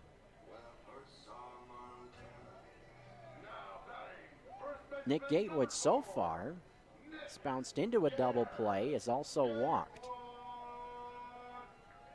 2 consecutive walks in this half inning sets it up. With 2 outs, 6-3 lead. Looking for more are the Paddleheads. First pitch is on the outside. Borderline pitch at the knees. Breaking ball gets the call, 0-1.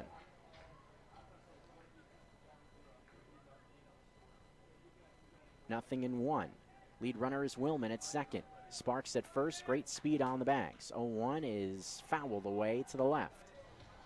Sailing towards that grassy knoll, didn't quite get there. Looks like it was the very edge of the seats going down the right field line. So a souvenir over there. No ball, 2 strike count to Gatewood now. Kevin Kyle delivers the pitch. This one a ball hit high in the air. Left field, going back is Broussard. Near the track, back pedaling, and he has it. On the track, going into the wall. Out number 3. Gatewood gave it a ride to left field, but couldn't quite hit it far enough. Kyle escapes unscathed despite 2 walks. Missoula still leads, though, as we head to the 5th. Score is 6-3 Paddleheads on ESPN Missoula.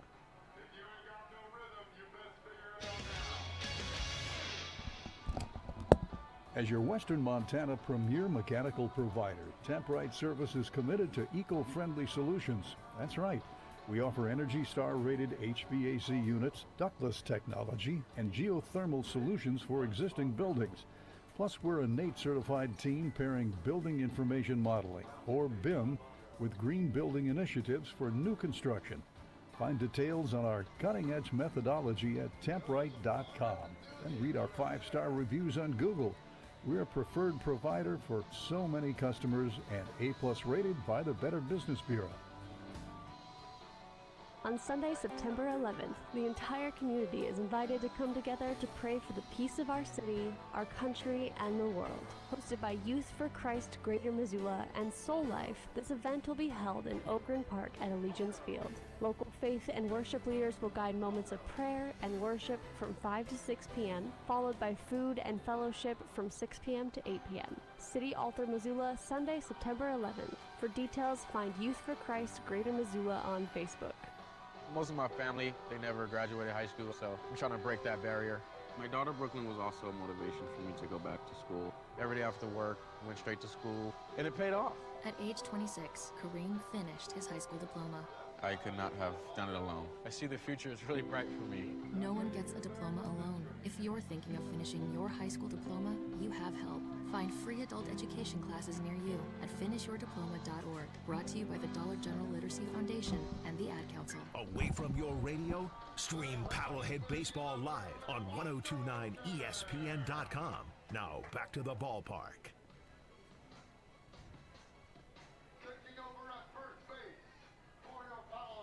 Back in here for the bottom half of the 5th inning. Paddleheads out in front by 3. There is a couple of substitutions to let you know about. Not a pitching change. Nick Gatewood is moved to catcher, and Jason Newman has come into the action. So Newman now on at first base, and Nick Gatewood behind the dish doing the catching. So Noviello is out of the action. Here's Brody Wofford leading off the frame. He swings and pops it up. Near the foul line, third base side in foul territory. Thompson makes the grab. Out number 1. Brody Wofford gone on 1 pitch. Wofford 0 for 2.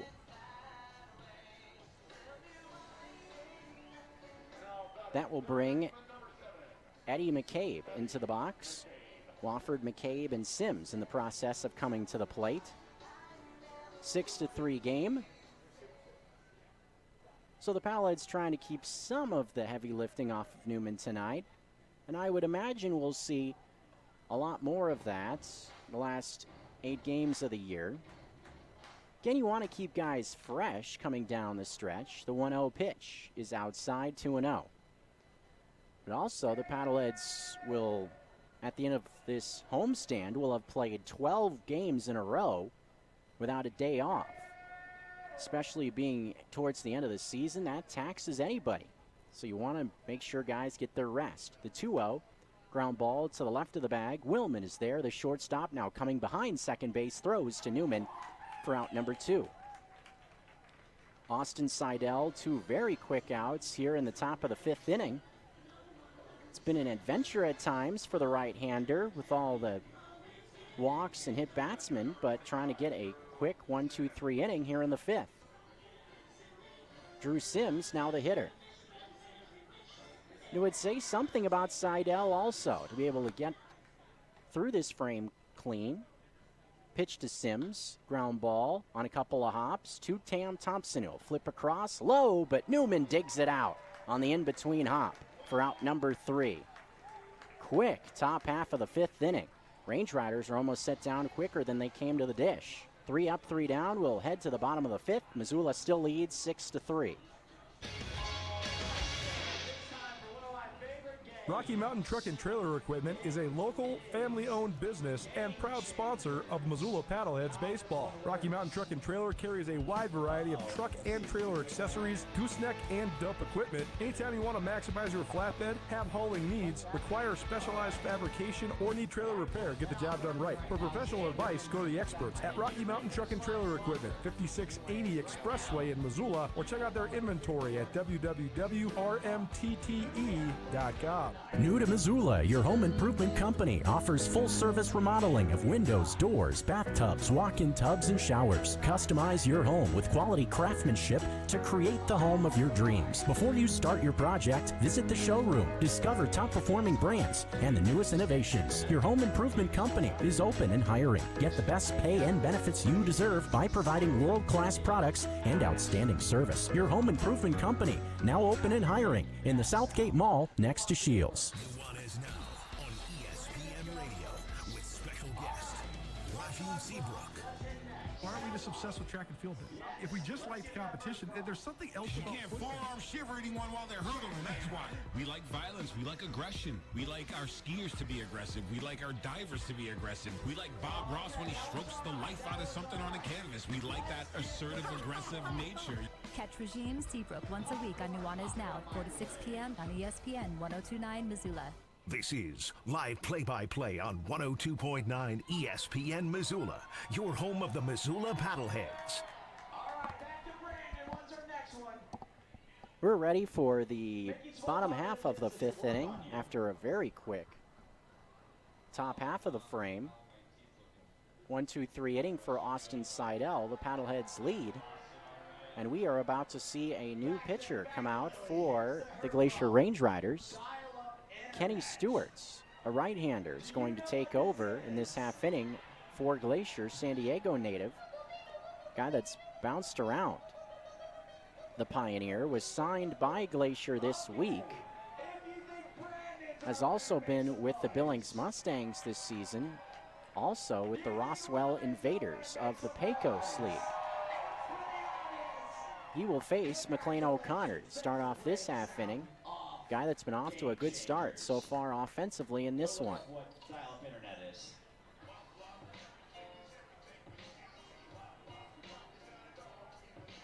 McLean O'Connor, 2 hits in his first 2 at-bats.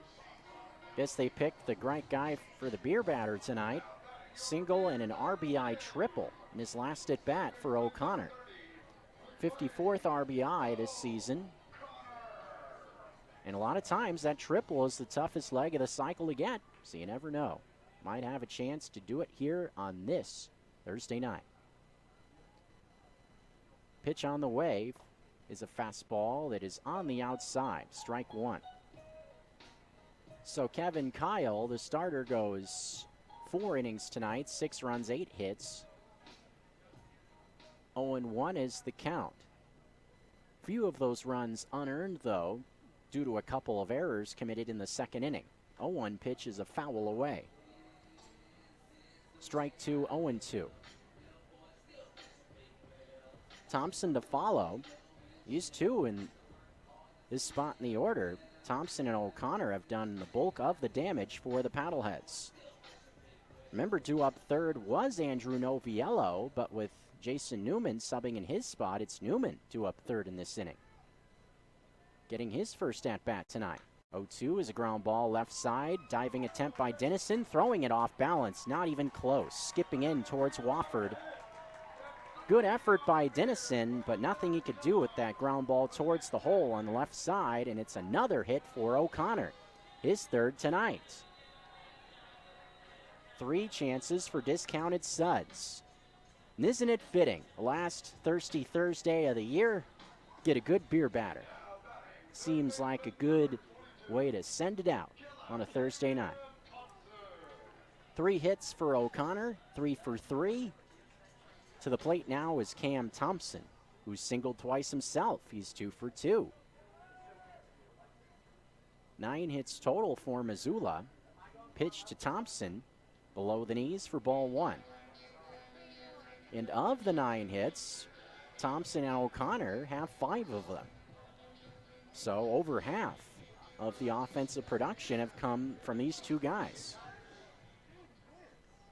1 ball, no strike count to Thompson. With O'Connor at first, he can fly. He takes off. 1-0 is a sky-high fly ball deep. Right center field. Drifting back is Marcelo. This one headed towards the wall and over the wall. Killer Cam Thompson strikes with a 2-run bomb.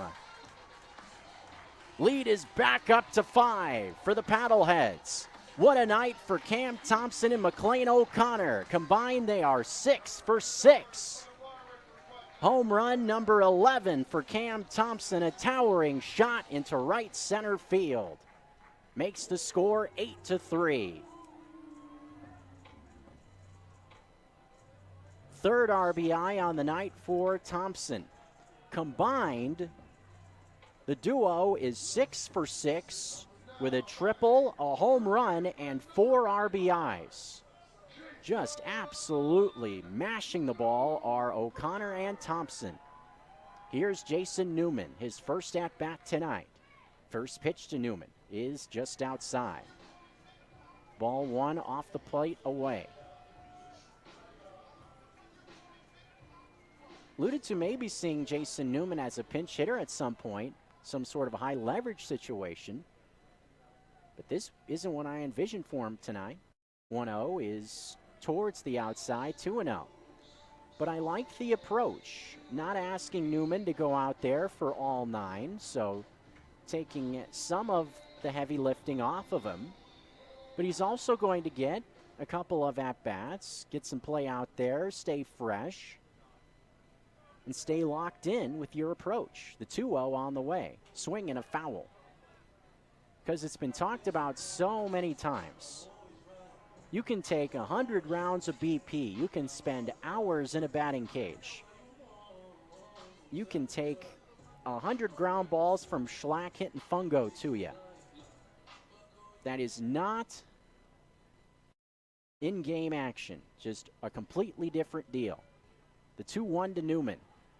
Fastball sinking towards the outside, but not getting the call. Good pitch there from Stewart. Seemed like it was right there at the knees, but just didn't get the call.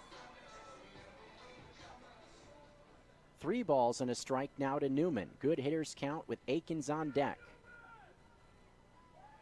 Newman waiting. The pitch from Stewart.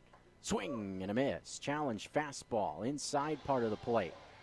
Newman had a mighty rip at it. Couldn't quite get to it. Noviello, who's out of the game now, finished 0 for 2. 3 balls and 2 strikes the count to Jason Newman. Stewart comes home. Fastball inside, ball 4. And a base runner with nobody out.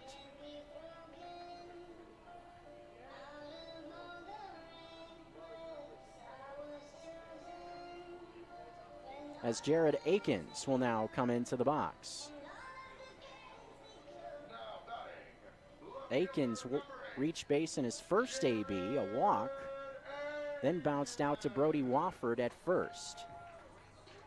8 runs on 10 hits for the Paddleheads, 3 runs and 4 hits for the Range Riders. Lead being extended in this half inning.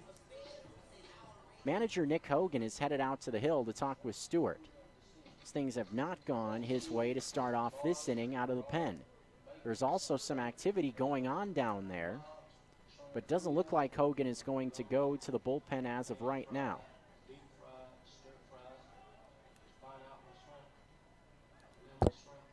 While we have this brief stoppage, peek around the rest of the Pioneers, see what's going on. Mentioned Ogden just putting it on Billings.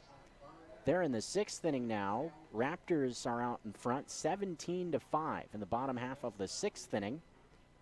Idaho Falls Chuckers behind by 3 at Melaleuca Field.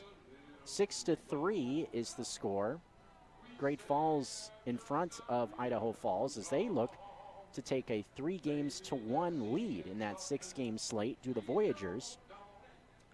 Idaho Falls won game 1, but it was then Great Falls winning the next 2 and the Voyagers leading tonight. After a long pause, Glacier is now indeed going to go to the bullpen. So Nick Hogan went out there and bought some time for a while and now is going to the pen. So we'll step away, new pitcher coming in, back with more after this. Satisfaction is guaranteed when you choose Missoula Realty. Locally owned and operated, the team at Missoula Realty has over 100 years of combined experience. As the old saying goes, it takes a village. And in this real estate market, it takes a team. See the difference a team can make. Call Missoula Realty today. Missoula Realty has a solution for every single client, from the experienced investor to the first-time homebuyer. But hey, don't take our word for it. Read unfiltered testimonials and reviews from our past clients online at ratedagent.com. Missoula Realty, 406-549-0094. Hi, this is Dr. Cam Barton, orthopedic surgeon specializing in joint replacement of the hip and knee. I recently joined the Missoula Bone and Joint team after completing my fellowship in joint replacement surgery at Rush Midwest Orthopedics in Chicago. When not seeing patients, I enjoy mountain biking, water sports, and skiing. I look forward to meeting you at Missoula Bone and Joint Clinic on Mullen Road or out on the trails. To learn more, visit MissoulaBoneandJoint.com.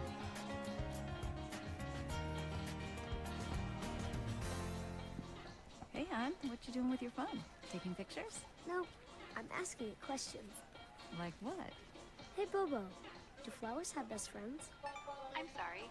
I'm afraid I don't know that. Hey, follow me. I want to show you something.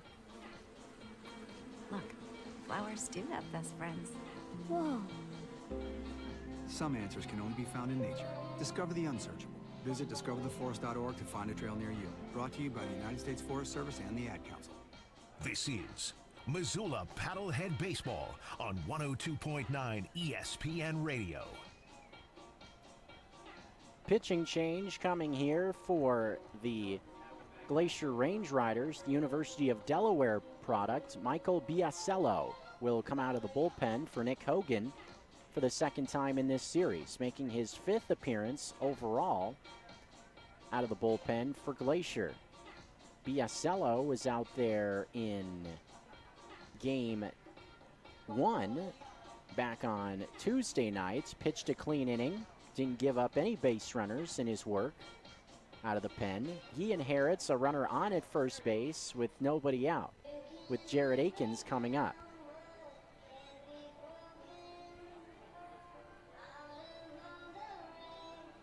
Akins, a walk, rounded out to the first baseman Wofford in his last plate appearance. 2 runs already on the board in this half inning. A 2-run shot off the bat of Cam Thompson brings Missoula's lead back to its largest, or tying their largest lead at 5, 8-3 score. Newman walked in his first at-bat, now on at first. Pitch on the way. Biasello blows one by Akins. 0-1. This looks like a challenge fastball at the top of the zone. Akins waves at it for strike 1. Pitch was belled high, maybe just a hair above it. 10 hits for Missoula, 4 on the other side. 0-1 is a pop-up, foul territory. This one drifts towards the dugout of Missoula and lands right on top of it. Strike 2. That foul kind of teasing the fans a little bit because it kind of got stuck on the protective netting. And fans aren't allowed to go on the dugout, so that ball just kind of sitting out there.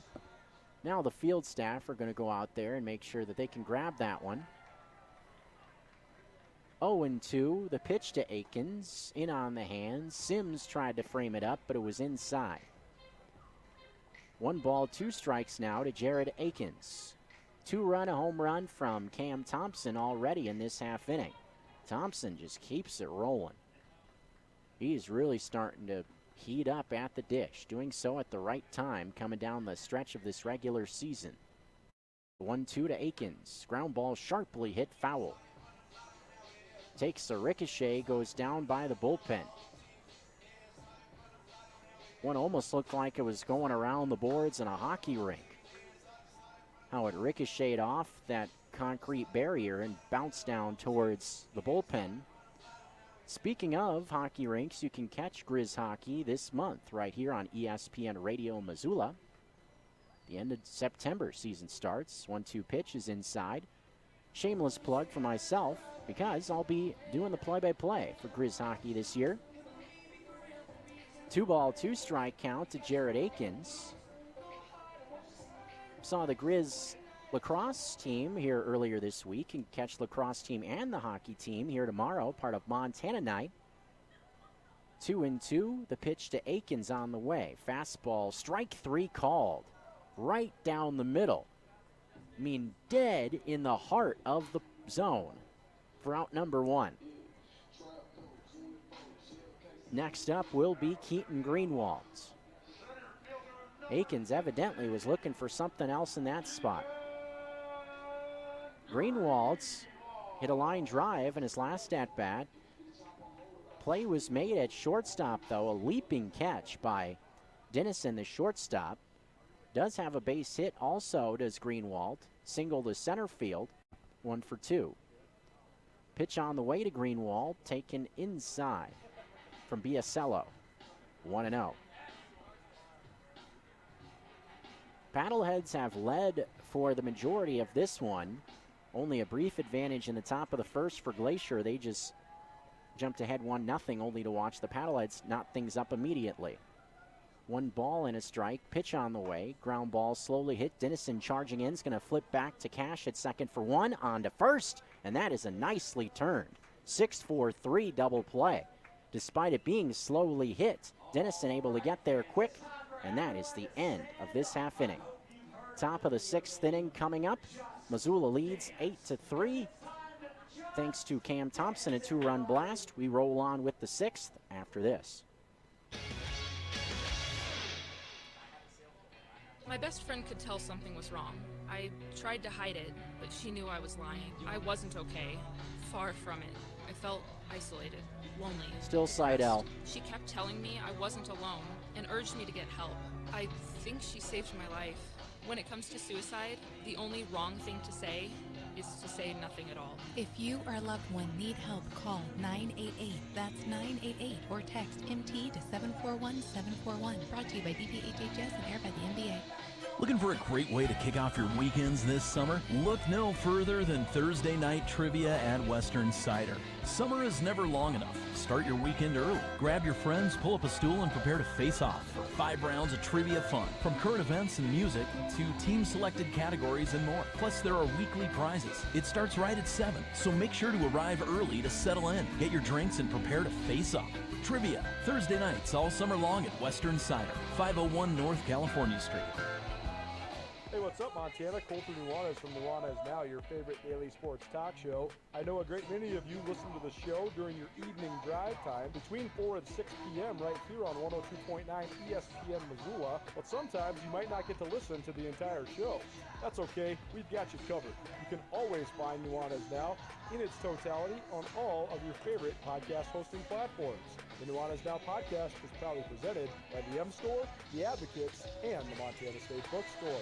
ESPN Radio for Western Montana, KKVU HD3 Stevensville, and 102.9 FM on K275BS Missoula.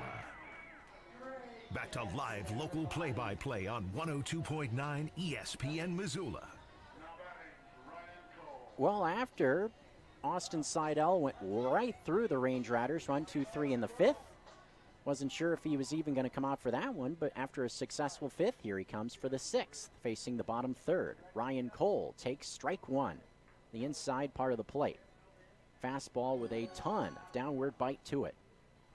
Ryan Cole, Mason Dennison, and Marcelo, 7-8-9, in an 8-3 game. Paddleheads out in front. Count 0-1, Seidel to the plate. Line drive, base hit past Willman. Sharply hit liner off the bat of Cole. Second time he's hit the ball hard tonight. Wasn't rewarded with his first swing, a line drive to the glove of Riley, but a leadoff single here in the sixth. We've seen at times with starters going down towards the end of their rope where they've been on really short leashes, and it looks like that's going to be the case here again, as Michael Schlack will motion towards the bullpen. Seen that in late outings where he sent the starter back out to start an inning where they see a base runner get on. Schlack doesn't mess around. He just goes right to the bullpen. That's in a lot of ways to try to keep pitchers out of stressful spots. It also tries to limit damage. So Seidel night over, faces one batter in the sixth, and we will see a new man come out of the bullpen. Looks like it's Augie Voigt who's been down there for the last couple of frames. So pitching change here in the sixth inning. We've got more coming up after this.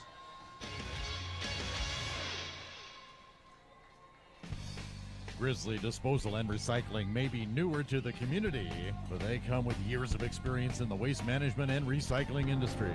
If you're looking for a positive change with your garbage or recycling needs, give Grizzly Disposal and Recycling a call at 406-541-7171.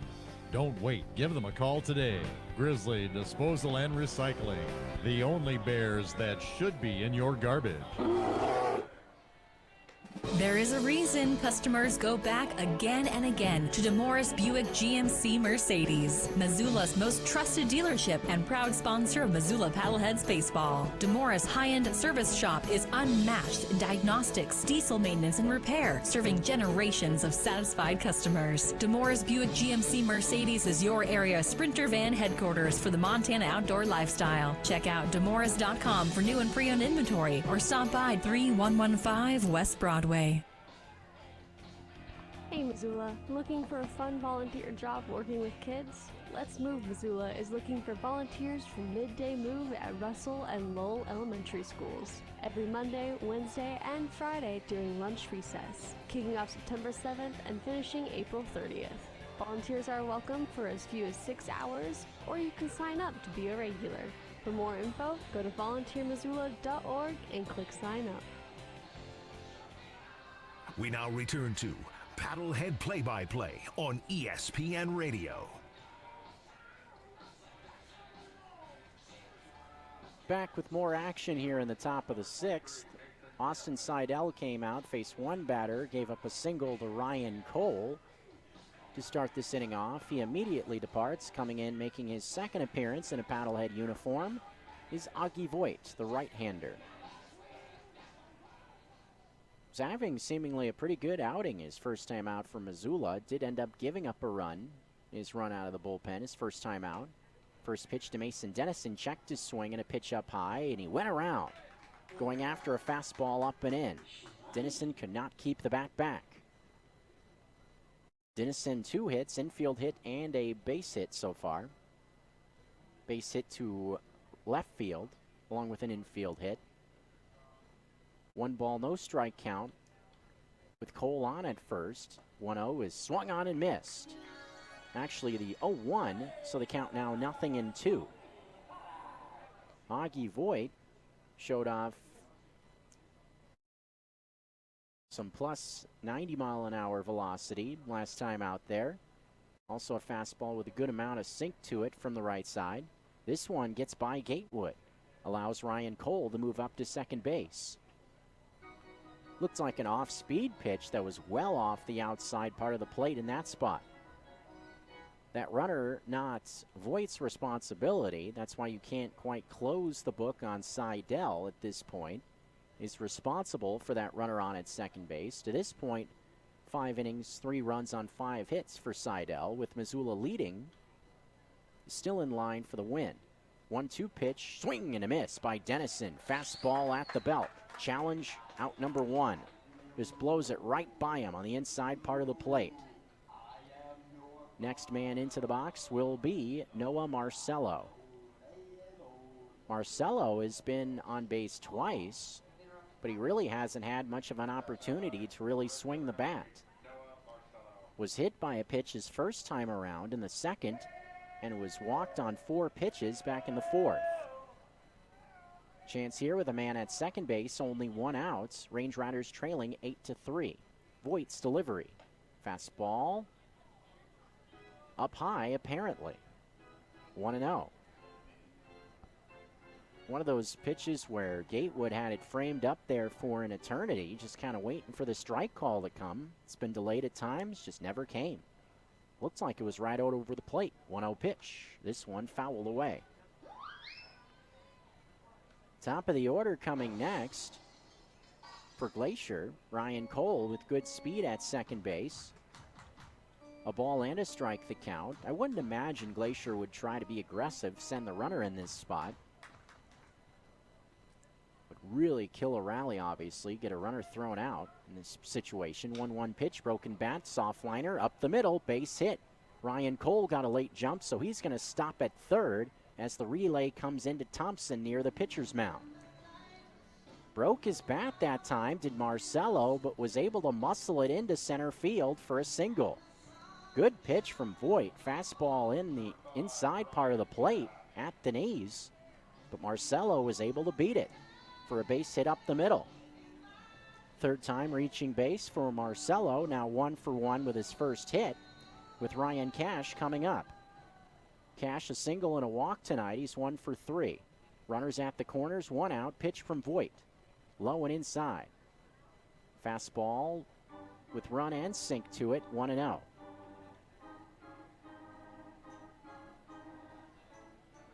One out in the frame with runners on the corners. Pitch on its way. This one popped flied down the left field line. This one will sail out of play. Down towards the grassy knoll. Ryan Cash, a switch hitter, hitting from the left side. He's only had 2 ABs from the right side. Did so a couple of at-bats from the right against Mitch Sparks last night. Take more swings from the right tomorrow, facing off with Austin Croson. 1-1 pitch, fly ball again, foul off to the right. To the left, rather, the other right. A ball and 2 strikes with 1 out. Brant Broussard to follow. Has been cooled off somewhat so far. Hitless tonight, does have an RBI with a sac fly. 1-2, the pitch from Voigt, runner on the move, and Cash fouls it off to the left again. Fastball up near the belt, similar spot where he got Dennison in this inning. The fastball up high. But Cash able to spoil that one to stay in the batter's box. Lead runner is Cole at third, Marcello at first, who was on the move on the last pitch. 1-2. Goes again. Swing and a miss at a pitch in the dirt. Gatewood will not be able to throw to first, or won't have to throw to first to complete the strikeout in this spot with the runner on at first ahead of him. Second out recorded in the inning. Marcello, as I mentioned, was on the move on the pitch, so there's runners on now at second and third with 2 outs for Brant Broussard. Chance for Broussard to cut into the lead, cut it back to 3, where it was in the 5th inning before the Paddleheads added on with a pair thanks to Cam Thompson, a 2-run home run. Broussard, 0 for 2. Pitch on the way. Runs off the plate. Fastball, 1-0. Does have a sac fly, does Broussard. Came back in the 4th inning. Last time Glacier was on the board, they scored 2 in that frame. 1-0, pitch with 2 outs. Fastball towards the bottom of the zone, got the call. Strike 1. A ball and 1 strike. I'm sure a lot of folks watching 2 different types of scoreboards tonight. College football taking place. Sounds like there was a wild finish in the game between West Virginia and Pittsburgh, the old backyard brawl. 1-1 pitch on the way with 2 outs is up high and outside. Sounds like the Mountaineers were on the wrong end of a pick 6 in the waning seconds of that one. 38-31 win for Pitt at home. Came in ranked in the top 25. But West Virginia also a couple of transfers coming over. 2-1 pitch is fouled away. 2-2 the count with 2 outs. Touched on the scores in the Pioneer League North also with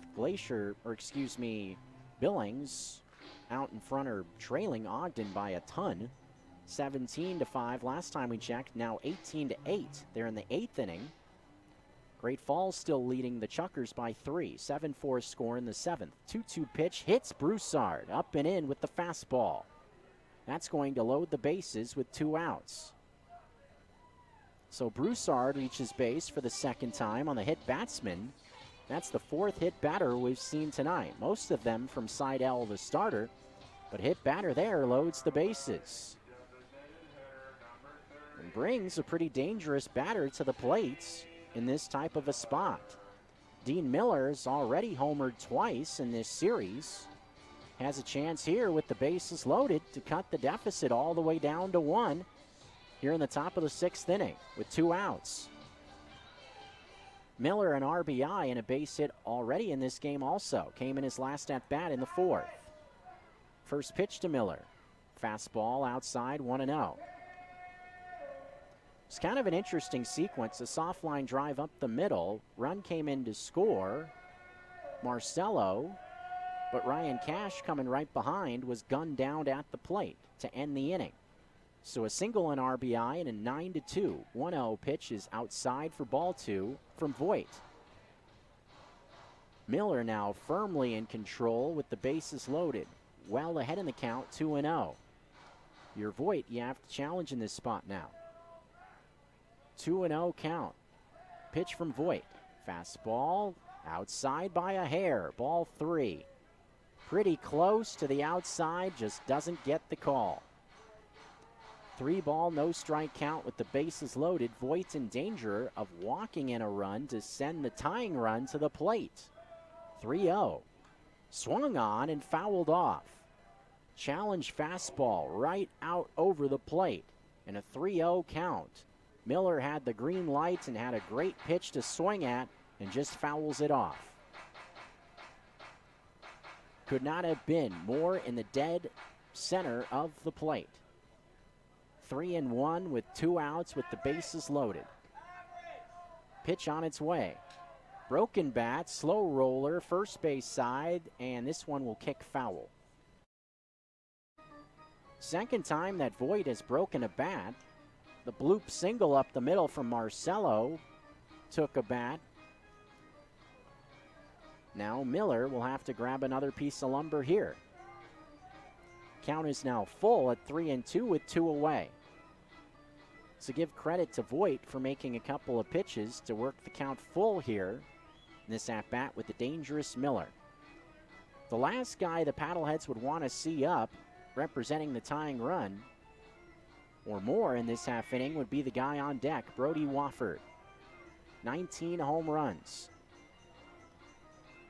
3-2 with 2 outs. Voigt trying to hold the line. The payoff pitch. Swung on and fouled away. Pitch on the inside, and Miller able to get some wood on it to stay alive. Paddleheads offense has been on the board in 4 of 5 innings. Have outscored Glacier 8-2 since falling behind early in the first. Range Riders trying to inch their way closer here. The payoff on the way. Foul ball again. Fastball towards the bottom of the zone.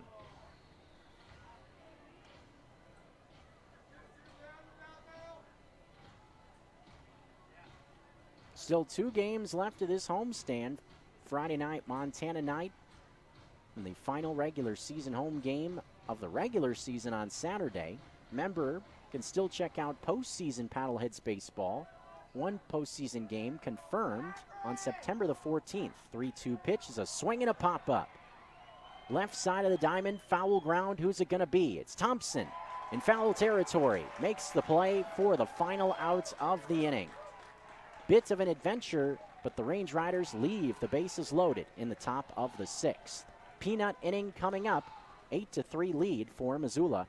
We're back with more after this. Geothermal heat pump systems are the fastest growing segment in the heating and cooling field. Why is that? Because using the earth to heat or cool buildings, geothermal heat pumps do not consume fossil fuels, which translates into zero emissions and lower energy costs. Cost-effective and eco-friendly, Mother Nature would surely approve. And while geothermal requires an initial investment, the dividends continue to pay off year after year after year. Grizz College Game Day is back. What's up, everybody? Colton Nuanez from your favorite daily radio show, Nuanez Now. You'll be able to find us each Saturday Grizz home game starting this Saturday, September 3rd. We'll be broadcasting to you live for a couple hours before each Grizz home game. University of Montana takes on Northwestern State on Saturday. We'll be live on your radio from 11 until 12:30. And you can also find a special post-game podcast following each Grizz home game as well. Very much looking forward to the upcoming football season. The University of Montana ranked in the top 4 nationally in every single major poll. Could be a banner year for the Grizz. We'll be broadcasting to you live from the Chamber of Commerce parking lot right next to the walking bridge across the University of Montana campus. Northwestern State Demons in town for the first College Game Day of the year. College Game Day is brought to you in part by RV Truck Sales, Selway Armory, and Ryan Holloway and Miller. Now back to Paddlehead Baseball on 102.9 ESPN Radio Missoula.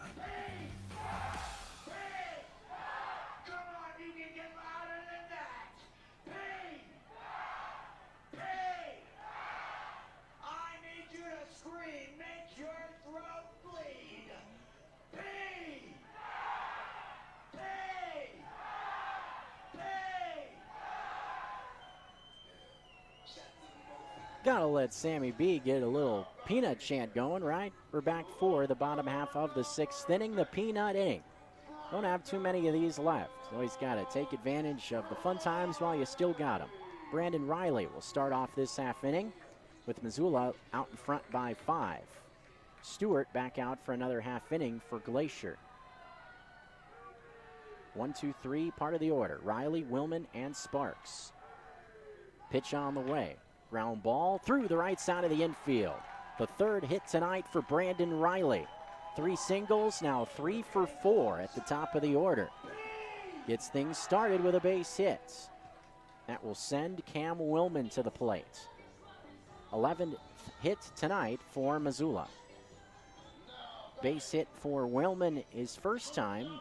Also has drawn a walk tonight, 1 for 2 overall. Saw Augie Voits out for most of the last half inning. First batter faced by Seidel. Voits ended up getting all 3 outs. Did not give up a run. Can now close the book on Seidel's evening. 5 innings, 3 runs on 6 hits. Couple of strikeouts. Pitch to Cam Willman was on the outside, 0-1.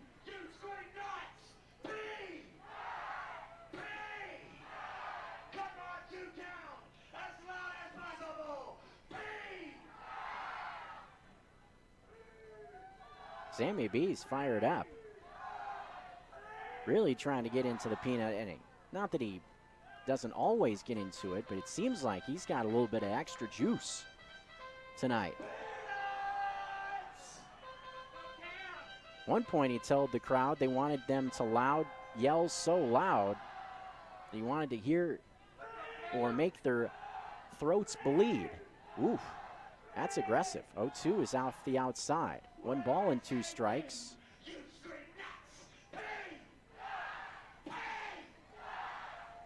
This fan This crowd is loving it here in Missoula, making some noise. They always love the peanut inning. 1-2 to Willman. Stewart at the chest is ready. Here it comes. Swing and a miss. Breaking ball. Strike 3. Good pitch there. Sunk towards the bottom of the zone on the outside corner. Completely ties up Willman for out number 1. So Willman is now 1 for 3. Lamar Sparks to the dish now. RBI for Sparks and a sac fly has also drawn a walk tonight. Activity now going in the Paddleheads pen. Dan Swain is up throwing. First pitch to Sparks is at the knee. Strike 1 on the outside corner.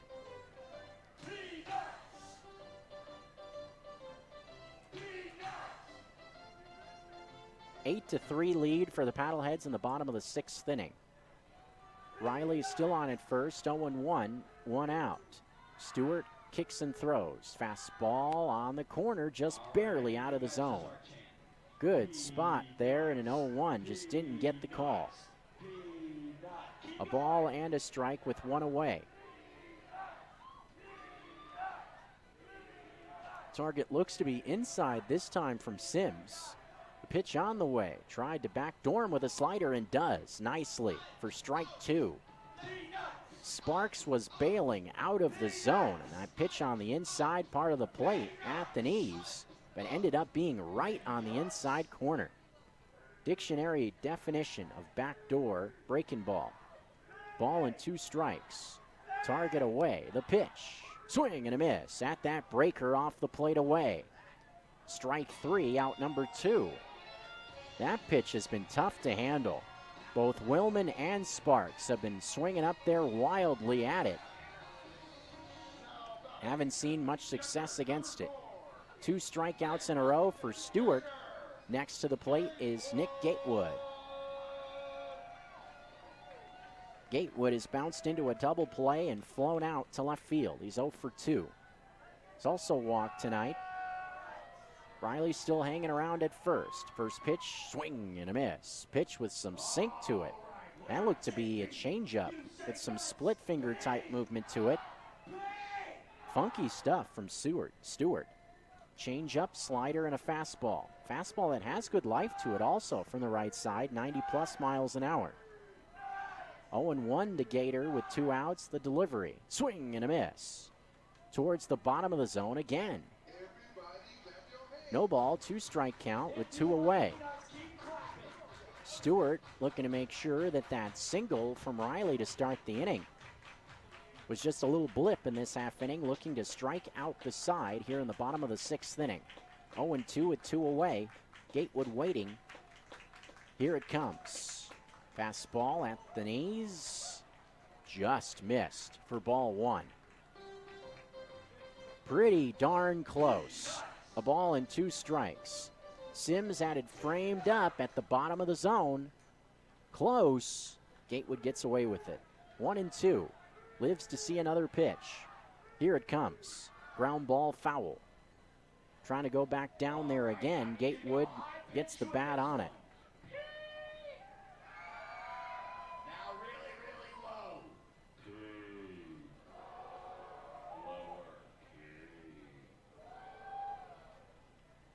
One and two with 2 outs. Target on the outside part of the plate. The pitch to Gatewood. Below the knees this time with heat. Even count at 2.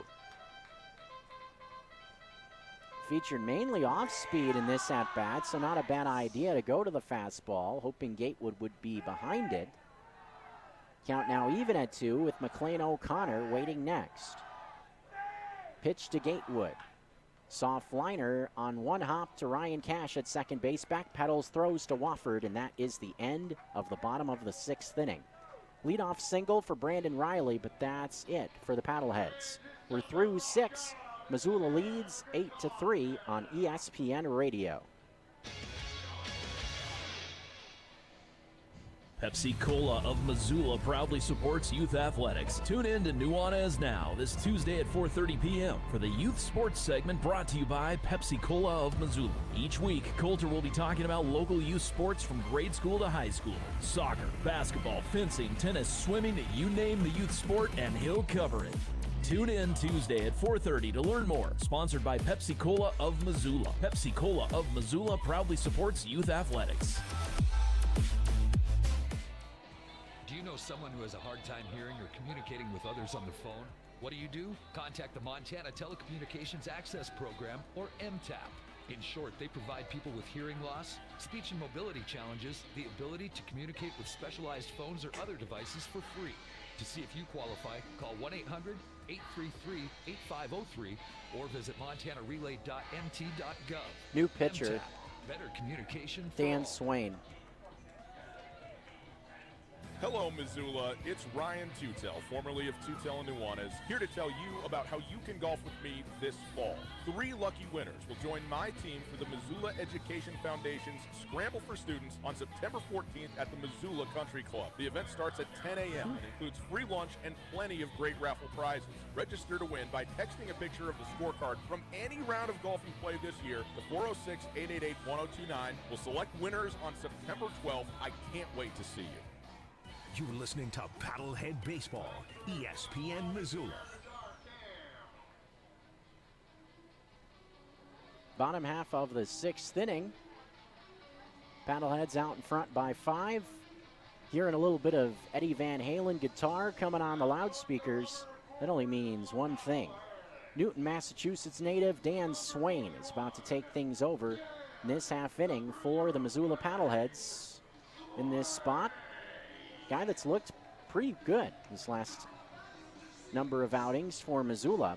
Big thing that Swain has really seemed to find is that breaking ball from the right side, the power curve.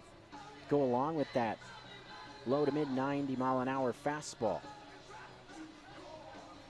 But Dan Swain takes over action. This is 24th appearance, 40 strikeouts in 27 innings. 4.67 ERA, 2-1 record for Dan Swain. He will face Brody Wofford to start off this inning, so power versus power in this situation. Was out there earlier in this series against the Range Riders. Inning and a third, did give up a run, did Swain, on a couple of hits. Facing Wofford, McCabe, and Drew Sims. The scheduled 3 in this inning, 4, 5, 6 spots in the order in the top of the 7th. Dan Swain's ready to go. First pitch of the inning is up high for ball 1. Brody Wofford, pretty quiet to this point. 0 for 2, has reached once on a walk. Hit a fly ball to Brandon Riley. Has also popped out to Thompson in foul ground. 1-0. Pitch from Swain on the way. Curved ball on the way, but just outside for ball 2. 2 ball, no strike count to Wofford. At this point, with the 5-run lead, trying to attack the zone. Make these hitters beat you. 2-0 pitch. Right at the knees, called strike 1. Good pitch there from Swain. Going towards the outside corner, right at the knees. That's where Swain would like to live at 93 on the gun. 2 ball, 1 strike pitch. Looks like they're going to go inside now to Wofford. 2-1 offering. Breaking ball right there at the knees. Strike 2. Good 2-pitch combination in that spot. Changing the location just enough. Also changing speeds. Good way to try to tie up a hitter. Make him guessing now in a 2-strike count. 2-2 pitch to Wofford. Breaking ball fouled off. Going back to the curve. Good spot in a 2-2 count. Wofford fortunate to be able to get some wood on it. Looked to be a hair out in front. 3-inning stretch, the first 3 innings for the most part, has been enough tonight. 2 runs also on the board in the 5th for the Paddleheads. 2-2 is swung on and missed. Going after the curveball well below the knees, strike 3. And a good idea from Gatewood there. Got a pitch right at the bottom of the zone, just barely tipped foul off the bat of Wofford. So he thinks, well, why don't we just go further to a spot where Wofford can't get to it? That's exactly what they do. Wofford chases it out of the zone, strike 3. And the first out of the 7th. 0 for 3 now is Brody Wofford. Eddie McCabe now to the plate. First pitch to McCabe is outside for ball 1. McCabe bounced out to Willman to be retired for the first time after reaching on a hit batsman and a walk in his first 2 plate appearances in the 1st and 3rd innings. 8-3 lead for the Paddleheads. 1-0 the count to McCabe with 1 out, the delivery. Swing and a foul tip. Fastball challenge, top part of the zone on the inside part of the plate. A ball and a strike the count with 1 out. Kind of going scoreboard watching all over the place, not just baseball, football, everywhere. Sporting world tonight. Touched on the big win for Pittsburgh over West Virginia earlier tonight. Close game also, Purdue and Penn State, a Big Ten battle. Purdue coming from behind in that one. Even a couple of Big Sky teams in action tonight. Northern Arizona playing in the desert against Arizona State on the road at Sun Devil Stadium. Also Portland State on the road at San Diego State. 1-2 pitch with 1 out. This a fly ball into right center field. Drifting over is Greenwald, over as well as Sparks. It's Sparks making the play in right center field for out number 2. One of those fly balls in the alleyway where either one of them could have easily gotten there. Probably a little bit closer for Sparks, so he makes the play to record the 2nd out of the frame. 2 outs now. Base is empty. Batter is Drew Sims here in the bottom of the 7th inning. Paddleheads bullpen the rest of the way will try to preserve this. Get a win for Austin Seidel. Would be his 7th victory. First pitch to Drew Sims, a line drive. O'Connor reaches up, can't get to it. Sparks is able to get there in the gap, though. Doesn't split the gap for extra bases. A single for Drew Sims. Just barreling up, a fastball towards the knees. 101 off the bat. Sparks did well, though, to hustle into the alleyway to make sure that one didn't get to the wall. Keeps it at a single with 2 outs. Next man into the box is Ryan Cole. Cole, a base hit in his last at-bat. 7th hit there for the Range Riders with 2 outs. Pitch on the way, right out over the plate with a curve. 0-1. Once again, locating that pitch well. That's really been the big key for Swain last couple of weeks, just to have that secondary pitch to go along with the fastball. Just can tie hitters up a lot better. The 0-1 goes back to the curve, but this one misses the outside. Not by much. Ball and a strike the count with 2 away. Pretty close towards the bottom of the zone from Swain. Not a bad pitch at all. A ball and a strike with 2 away. Sims on it first. Typically not a threat to steal a base. The pitch. Going back to the curve. This one gets the call on the outside corner. Strike 2, 1-2. Ryan Cole didn't like the call either. And I don't blame him. Previous pitch came in at a similar spot, was called a ball. 1-2 with 2 away. Trying to get out of this inning unscathed is Swain. Target comes inside. 1-2. Pitch from Swain coming. Breaking ball low and away. 2-2.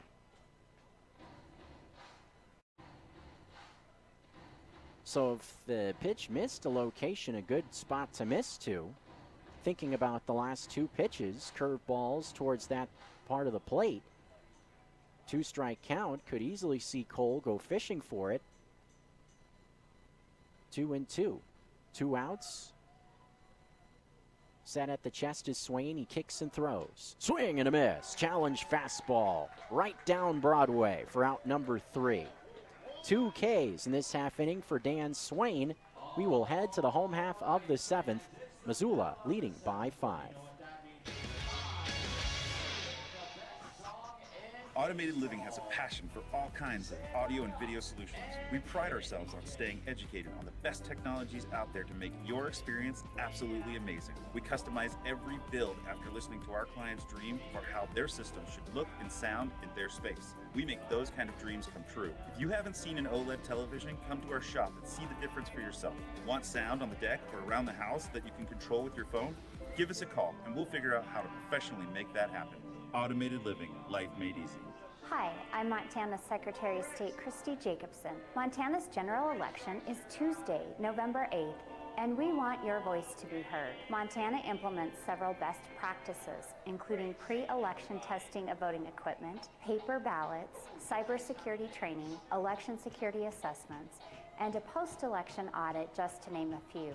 Visit our website, sosmt.gov/vote-ready, and thanks for voting, Montana. Coulter's got beef. Let's disqualify every single thing that happened to Barry Bonds from 2000 through 2007 when he retired. He still hit over 400 home runs. He still won multiple MVPs. He still hit 40-plus home runs 5 times before he ever started taking steroids. If you want to eliminate every single thing that you possibly can after he started taking steroids, that's fine. He's still first ballot Hall of Famer. I'm never going to get over it. Barry Bonds is the best baseball player I've ever seen in my life. He should absolutely be in the Baseball Hall of Fame. Nuanez Now, every weekday at 4 p.m. on ESPN Radio Missoula. ESPN Radio for Western Montana, KKVU HD3 Stevensville, and 102.9 FM on K275BS Missoula. This is Missoula Paddlehead Baseball on 102.9 ESPN Radio.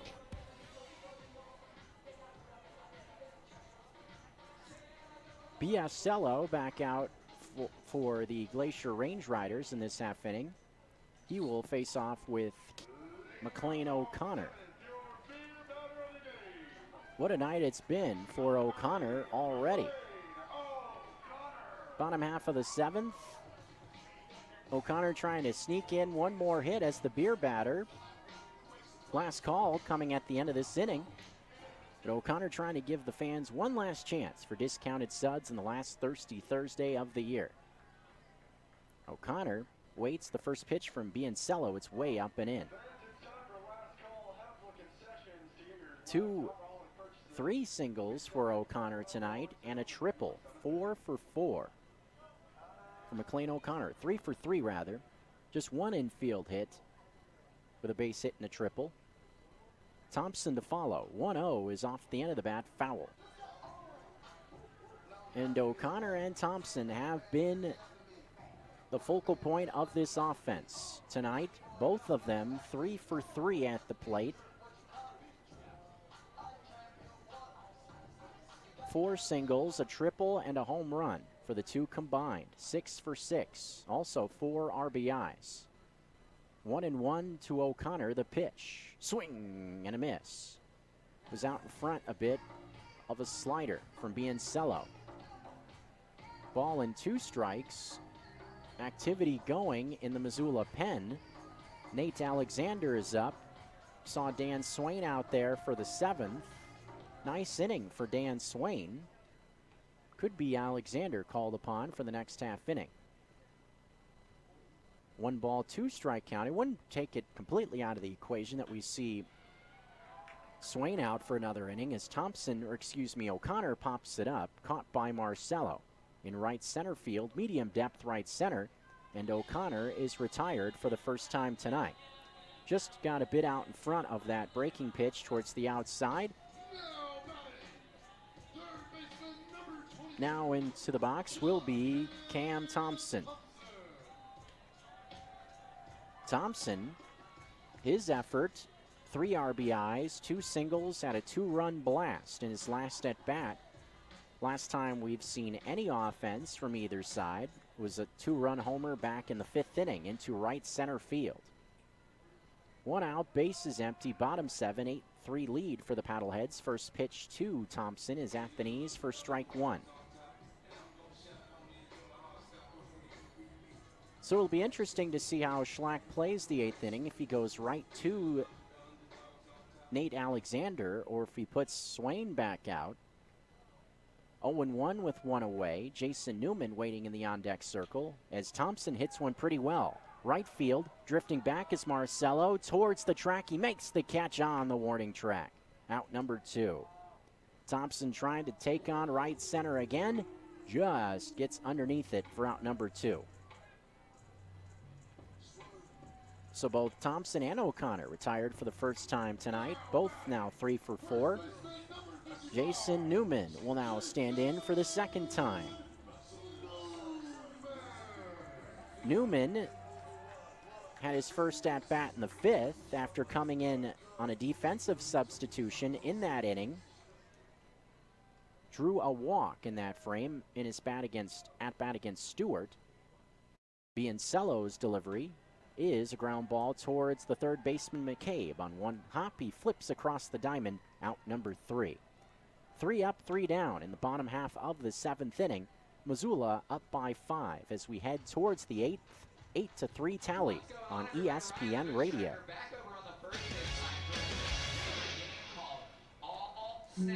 The Missoula Food Bank and Community Center with an update on free and price-reduced meals for school children. Kelly Hess explains. We're going to be at almost all of the school open houses this year, just trying to make sure that parents are aware that if they fill out this form, this free and reduced form, then they might be eligible for either a discount or free meals, but also it really helps the school overall. Go to the Missoula County Public Schools website. They can go to our website at missoulafoodbank.org, and then really we're going to make this as easy as possible and just at their kids' school. When we're asking parents to participate or to fill out this form, part of the reason that it's so important is to make sure that kids are nourished, because we know kids can't learn if their bellies aren't full. Take the time, fill out that form. You don't have to prove anything, so you don't have to turn in your tax paperwork or proof of income.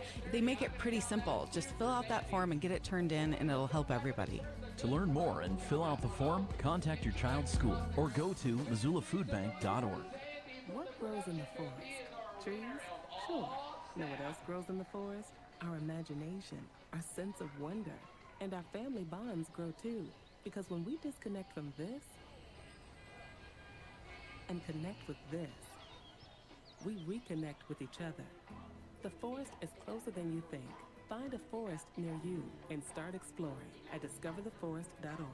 Brought to you by the United States Forest Nate Service Alexander and on the mound. Council. What's up? This is Sammy B, the MC for your Missoula Paddleheads. Thanks for listening to Paddleheads Baseball on ESPN Missoula 102.9 FM. Getting ready to start off the top half of the 8th inning here at Allegiance Field, Ogren Park. 6 outs left for the Glacier Range Riders trying to erase a 5-run deficit. Nay, if you're Glacier, you've seen late inning heroics from the Paddleheads. Chance here still in the last 2 frames, try to flip the script and give Missoula a taste of their own medicine, so to speak. It is just the 1 inning out of the bullpen for Dan Swain. Taking over here in the 8th inning is Nate Alexander. Alexander, part of the plan last night also. 32nd appearance overall for Alexander. Trails Cody Thompson and Sam Hellinger for most appearances on the squad. Alexander, 1 inning of work last night, gave up 1 hit, but that was it in a scoreless frame out of the pen. He will face Mason Dennison to start this half inning. Pitch on the way, ground ball, first base side, stays fair, goes right to Newman, who races Dennison to the bag. 4 out number 1. Dennison put some heat on that play. Newman was taking his sweet time, and that almost came back to bite him. Ended up being out number 1, though. Give credit to Dennison. Hustling out every play, so to speak, and he almost hustled his way into an infield hit. But man has kept off the bases. Dennison now 2 for 4. First pitch to Noah Marcelo, a called strike on the outside part of the plate. Marcelo has been on base 3 times. Walk, hit batsman, a bloop single up the middle as last time. A 1 outside for ball 1. Ball and a strike the count. Marcelo, this is first game here in Missoula as a member of the Range Riders. Mentioned he made his pro debut back in July against Missoula. 1-1 pitch, a sky-high pop-up into very shallow center field. Going out for it is McLean O'Connor behind second base. He's got it out number 2. 2 very quick outs induced by Alexander. So far, so good for the most part for this Paddlehead bullpen. Bullpen has only allowed 2 base runners to this point. No runs. Ryan Cash with 2 outs and the base is empty. Coming to the plate now. Cash, a strikeout victim his last time in the box in the 6th. That was against Augie Voigt. Nathan Alexander rocks and fires from the right side. Fastball just outside. Ball 1. Pretty close. Fastball at 93, just missed. 1 ball, no strikes with 2 outs. Missoula leading by 5, 1-0 delivery. Swing and a miss. A bit out in front looked like was Cash. Good amount of downward bite on that pitch from Alexander. Came in at 84, so taking a little bit off, getting Cash out in front. A ball and a strike. Here it comes from Alexander. Pitch towards the top of the zone, but just up high. 2-1 with 2 away. Activity going in the Range Riders bullpen. We have seen Biasello out there the last couple of frames, so possible Glacier will go to the pen once more for the next half inning. Previous pitch from Alexander missed high, so now a 3-1 count to Cash with nobody on. Here it comes. This one fouled off the end of the bat. Pitch towards the outside. Cash trying to go with the location, but spoils it foul. Now in a full count, 3-2. If Cash gets aboard, we would see Brant Broussard snap in. 8-3 lead, top 8 for the Paddleheads. The payoff from Alexander on the way. Swing and a miss at a challenge fastball. Strike 3. 3 up, 3 down in the top of the 8th inning. Glacier continues to trail by 5. Bottom 8 on the way. Missoula will look for some more breathing room after this. Satisfaction is guaranteed when you choose Missoula Realty. Locally owned and operated, the team at Missoula Realty has over 100 years of combined experience. As the old saying goes, it takes a village. And in this real estate market, it takes a team. See the difference a team can make. Call Missoula Realty today. Missoula Realty has a solution for every single client, from the experienced investor to the first-time homebuyer. But hey, don't take our word for it. Read unfiltered testimonials and reviews from our past clients online at ratedagent.com. Missoula Realty, 406-549-0094. Hey Missoula, looking for a fun volunteer job working with kids? 5210 Let's Move Missoula is looking for volunteers for midday move at Russell and Lowell Elementary Schools every Monday, Wednesday, and Friday during lunch recess, kicking off September 7th and finishing April 30th. Volunteers are welcome for as few as 6 hours, or you can sign up to be a regular. For more details or to sign up to volunteer, search 5210 Let's Move Missoula at volunteermissoula.org. In Italian, Taglieri means to cut in two. How fitting, because when you visit Taglieri Deli, Missoula's best sandwiches are so mountainous you'll certainly need to cut them in half. From the Food Network to the best of Missoula, the public has spoken, and Taglieri Deli in Missoula has the best sandwiches in the entire Garden City. If you haven't tried Taglieri or you're craving a delicious sandwich, either stop into the deli located next to the roundabout at Higgins and Beckwith, or tune in to Nuanez Now every Tuesday for your chance to win. Taglieri Deli and ESPN Missoula providing you free sandwiches every Tuesday. We now return to Paddlehead Play-by-Play on ESPN Radio.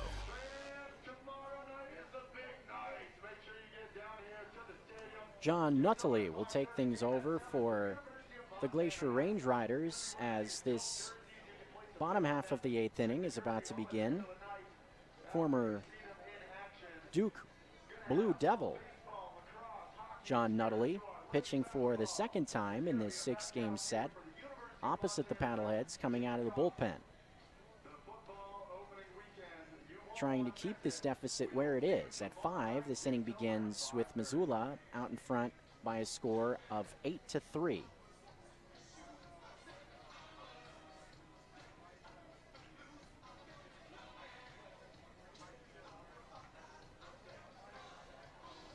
He will face Jared Akins to start this thing off, followed by Keaton Greenwald, then Brandon Riley in this half inning.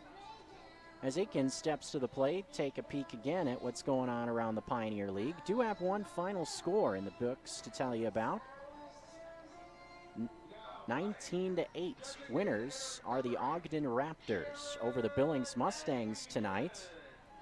So if this result holds here in Missoula, the Paddleheads will bring the magic number in the second half down to 1.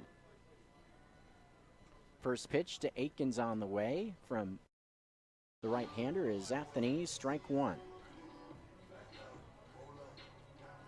Nuttally, not a real big guy. Fairfield, Connecticut native. 0-1 on the way in his first professional year. This one outside. Ball and a strike. ACC baseball, very strong. Collegiate level of ball. Got North Carolina out there. One of the best programs in the nation. 1-1 pitch is fouled to the left. Ball and 2 strikes the count.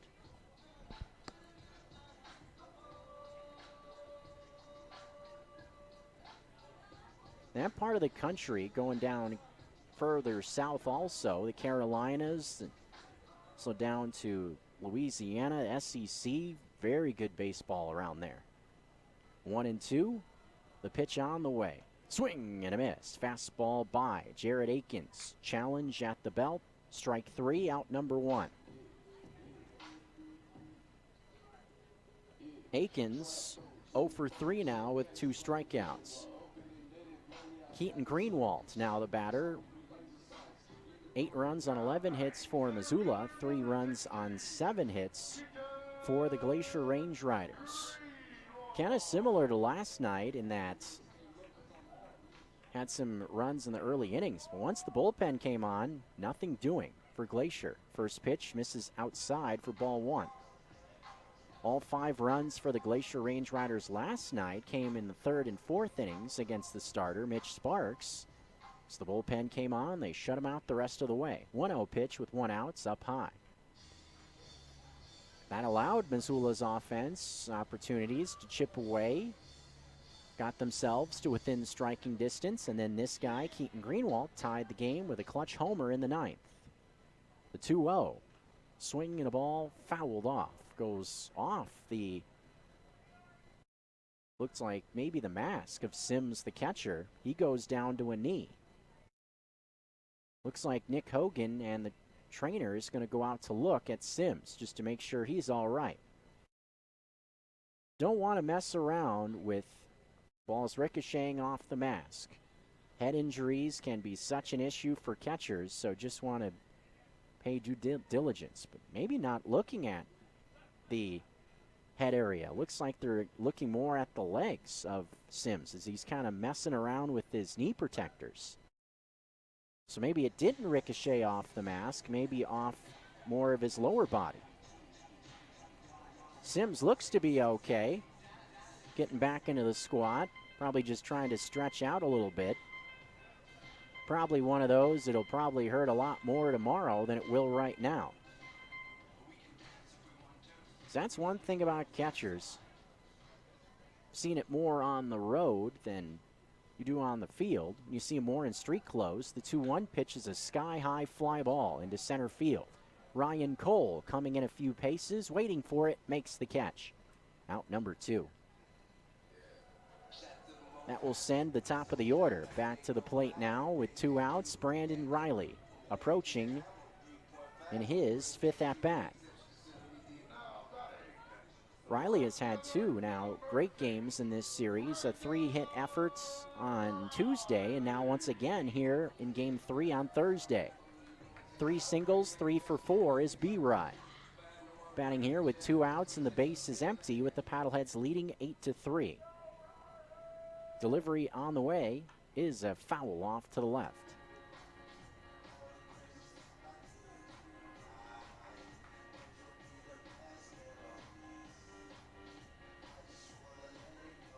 Nuttally looking for a quick 1-2-3 frame. Trying the first 2 outs quickly, the 0-1 towards the bottom of the zone, but just off the plate. Ball and a strike.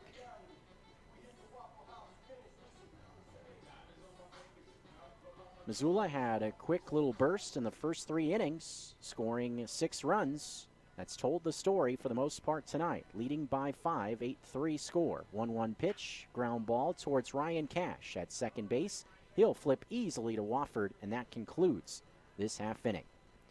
1-2-3 go down the Paddleheads in the bottom of the 8th, but it will take a big inning from Glacier to keep this one rolling. 5-run deficit, 8-3 lead. Paddleheads will try to win their 4th game in as many nights against these Range Riders after this. Hey Missoula, storing those firearms responsibly is critical in preventing injury to yourself or to children. Safe Kids Missoula, led by the Foundation for Community Health, invites you to tune into their Zoom Be Smart program on September 8th from 5:30 to 6:30 p.m. The program is designed to help normalize conversations about gun safety and teach responsible storage of firearms that can prevent child deaths and injuries. To learn more or sign up, visit Safe Kids Missoula on Facebook under their events. Hi, I'm Montana Secretary of State Christy Jacobson, here to make sure you're vote ready. Did you know Montana voters have several options when it comes to voter ID?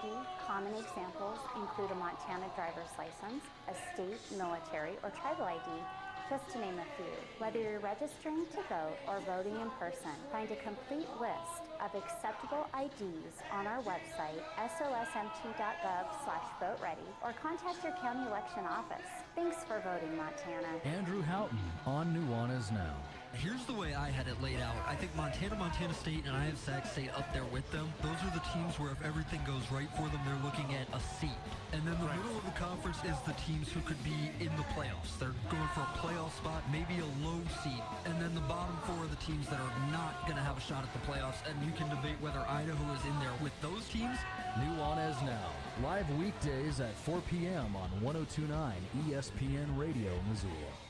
ESPN Radio for Western Montana, KKVU HD3 Stevensville, and 102.9 FM on K275BS Missoula.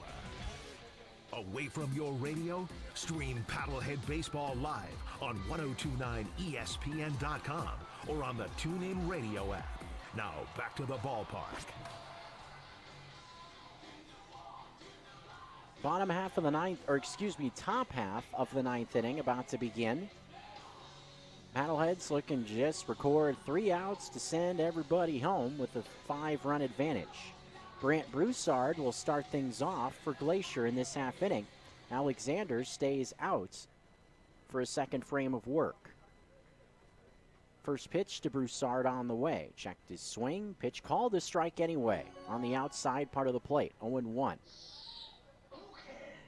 We've seen Alexander, a guy that's more than capable of eating up multiple innings. He's gone as many as 4 out of the bullpen. The 0-1 on the way to Broussard. Swing and a miss. And with him having good success in that last half inning, opposite Glacier, makes sense to send him back out there, try to take some of the stress off the back end of the pen. 0-2, rocking from the first base side. Here it comes. This one swung on, just tipped foul. Breaking ball on the inside. Broussard wildly waved at it out in front. Somehow was able to make contact.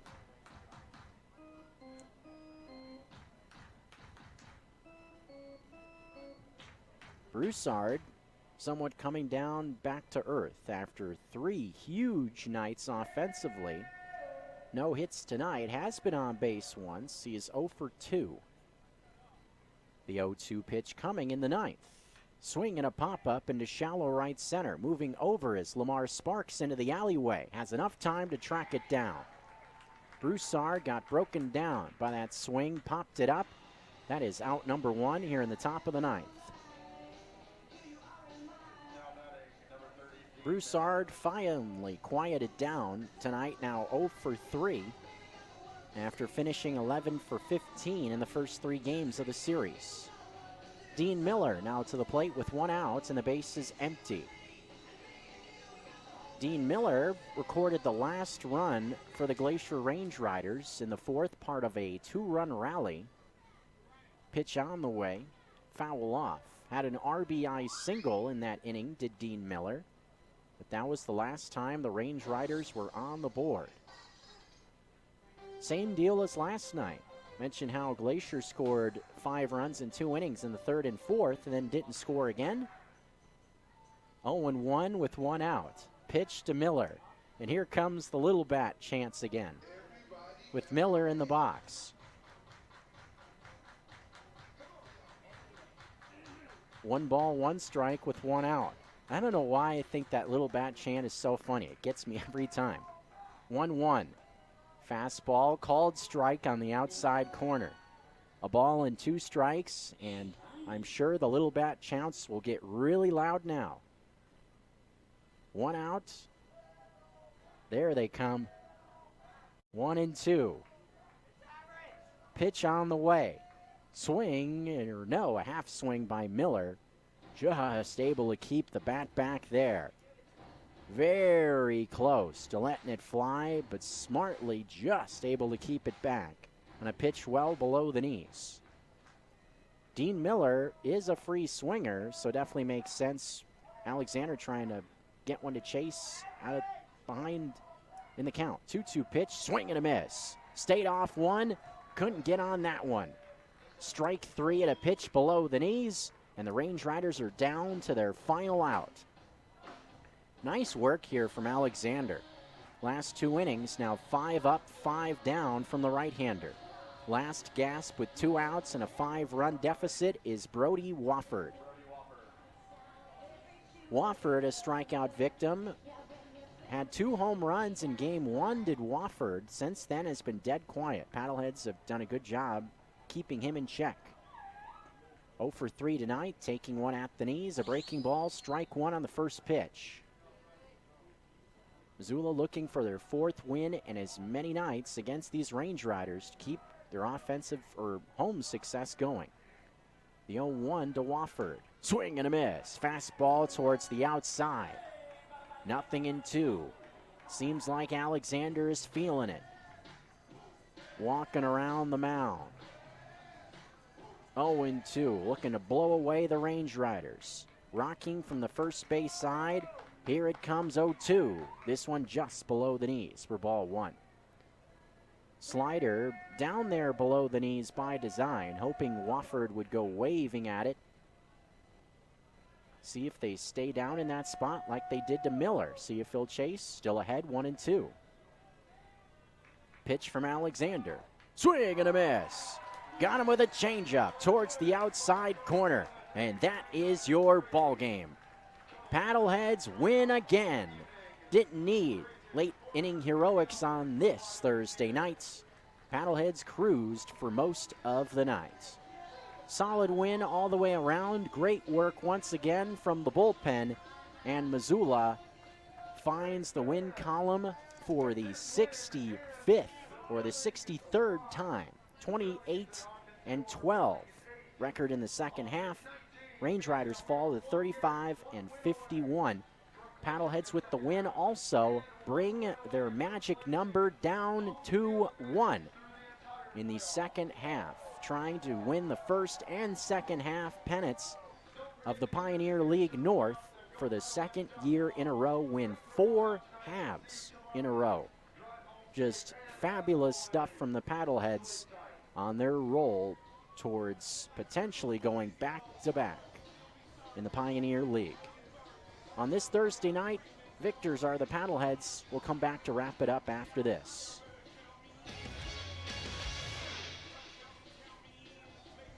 Where can you find first-hand football analysis from a man who shared locker rooms with NFL Hall of Famers? How about every Monday on Nuanez Now? Former Montana quarterback Marty Mornhinweg spent over 2 decades as a coach in the NFL, competing with and against some of the greatest players the game has ever seen. Now Coach Marty shares his wisdom and stories with you on the Monday Afternoon Quarterback, every week in the second hour of Monday's Nuanez Now, 5 p.m. only on ESPN 102.9 Missoula.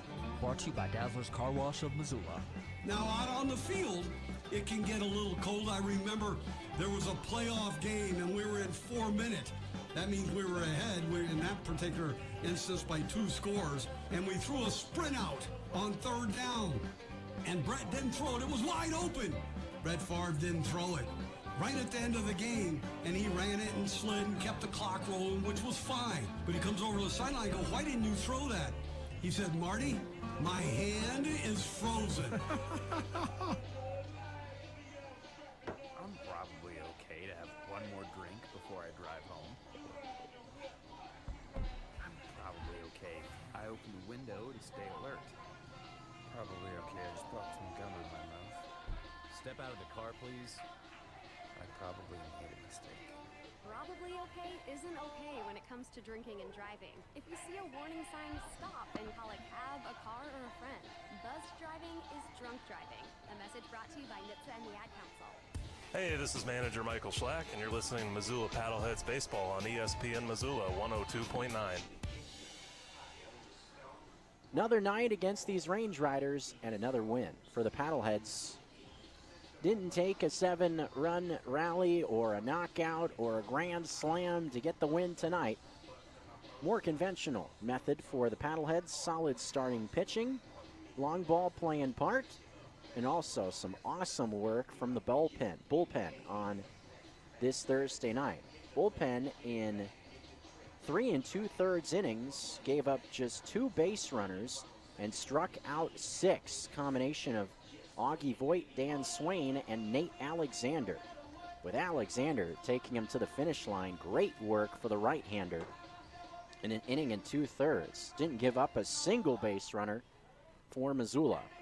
And the offense paced by Cam Thompson and McLean O'Connor. What an effort both of those guys had. O'Connor with a triple went 3 for 4. Thompson also 3 for 4 with a home run and 3 RBIs. Combined, they were 6 for 8 at the dish with 4 runs scored and 4 RBIs. Pacing a big part of the Paddleheads attack, Brandon Riley, also a big night for Missoula, finishing 3 for 5. Finally, we're able to cool off Brant Broussard on the other side. He finished 0 for 3. Mason Dennison, the only man in multi-hits for Glacier, going 2 for 4. And it was another instance where the Range Riders were kept off the board in innings 5 through 9. They have been shut out in those frames now in 2 games in a row. And with the win, Missoula moves their record to 62-24, or 63-24.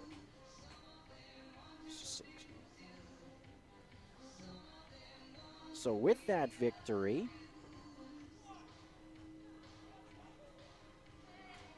Missoula moves their winning percentage, doing the math quickly here,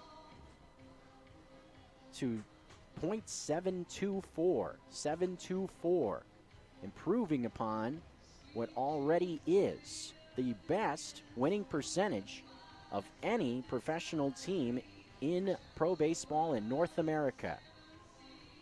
Just incredible what the Paddleheads have been able to put together, considering they have a higher winning percentage than this team named the Los Angeles Dodgers. You may have heard of them.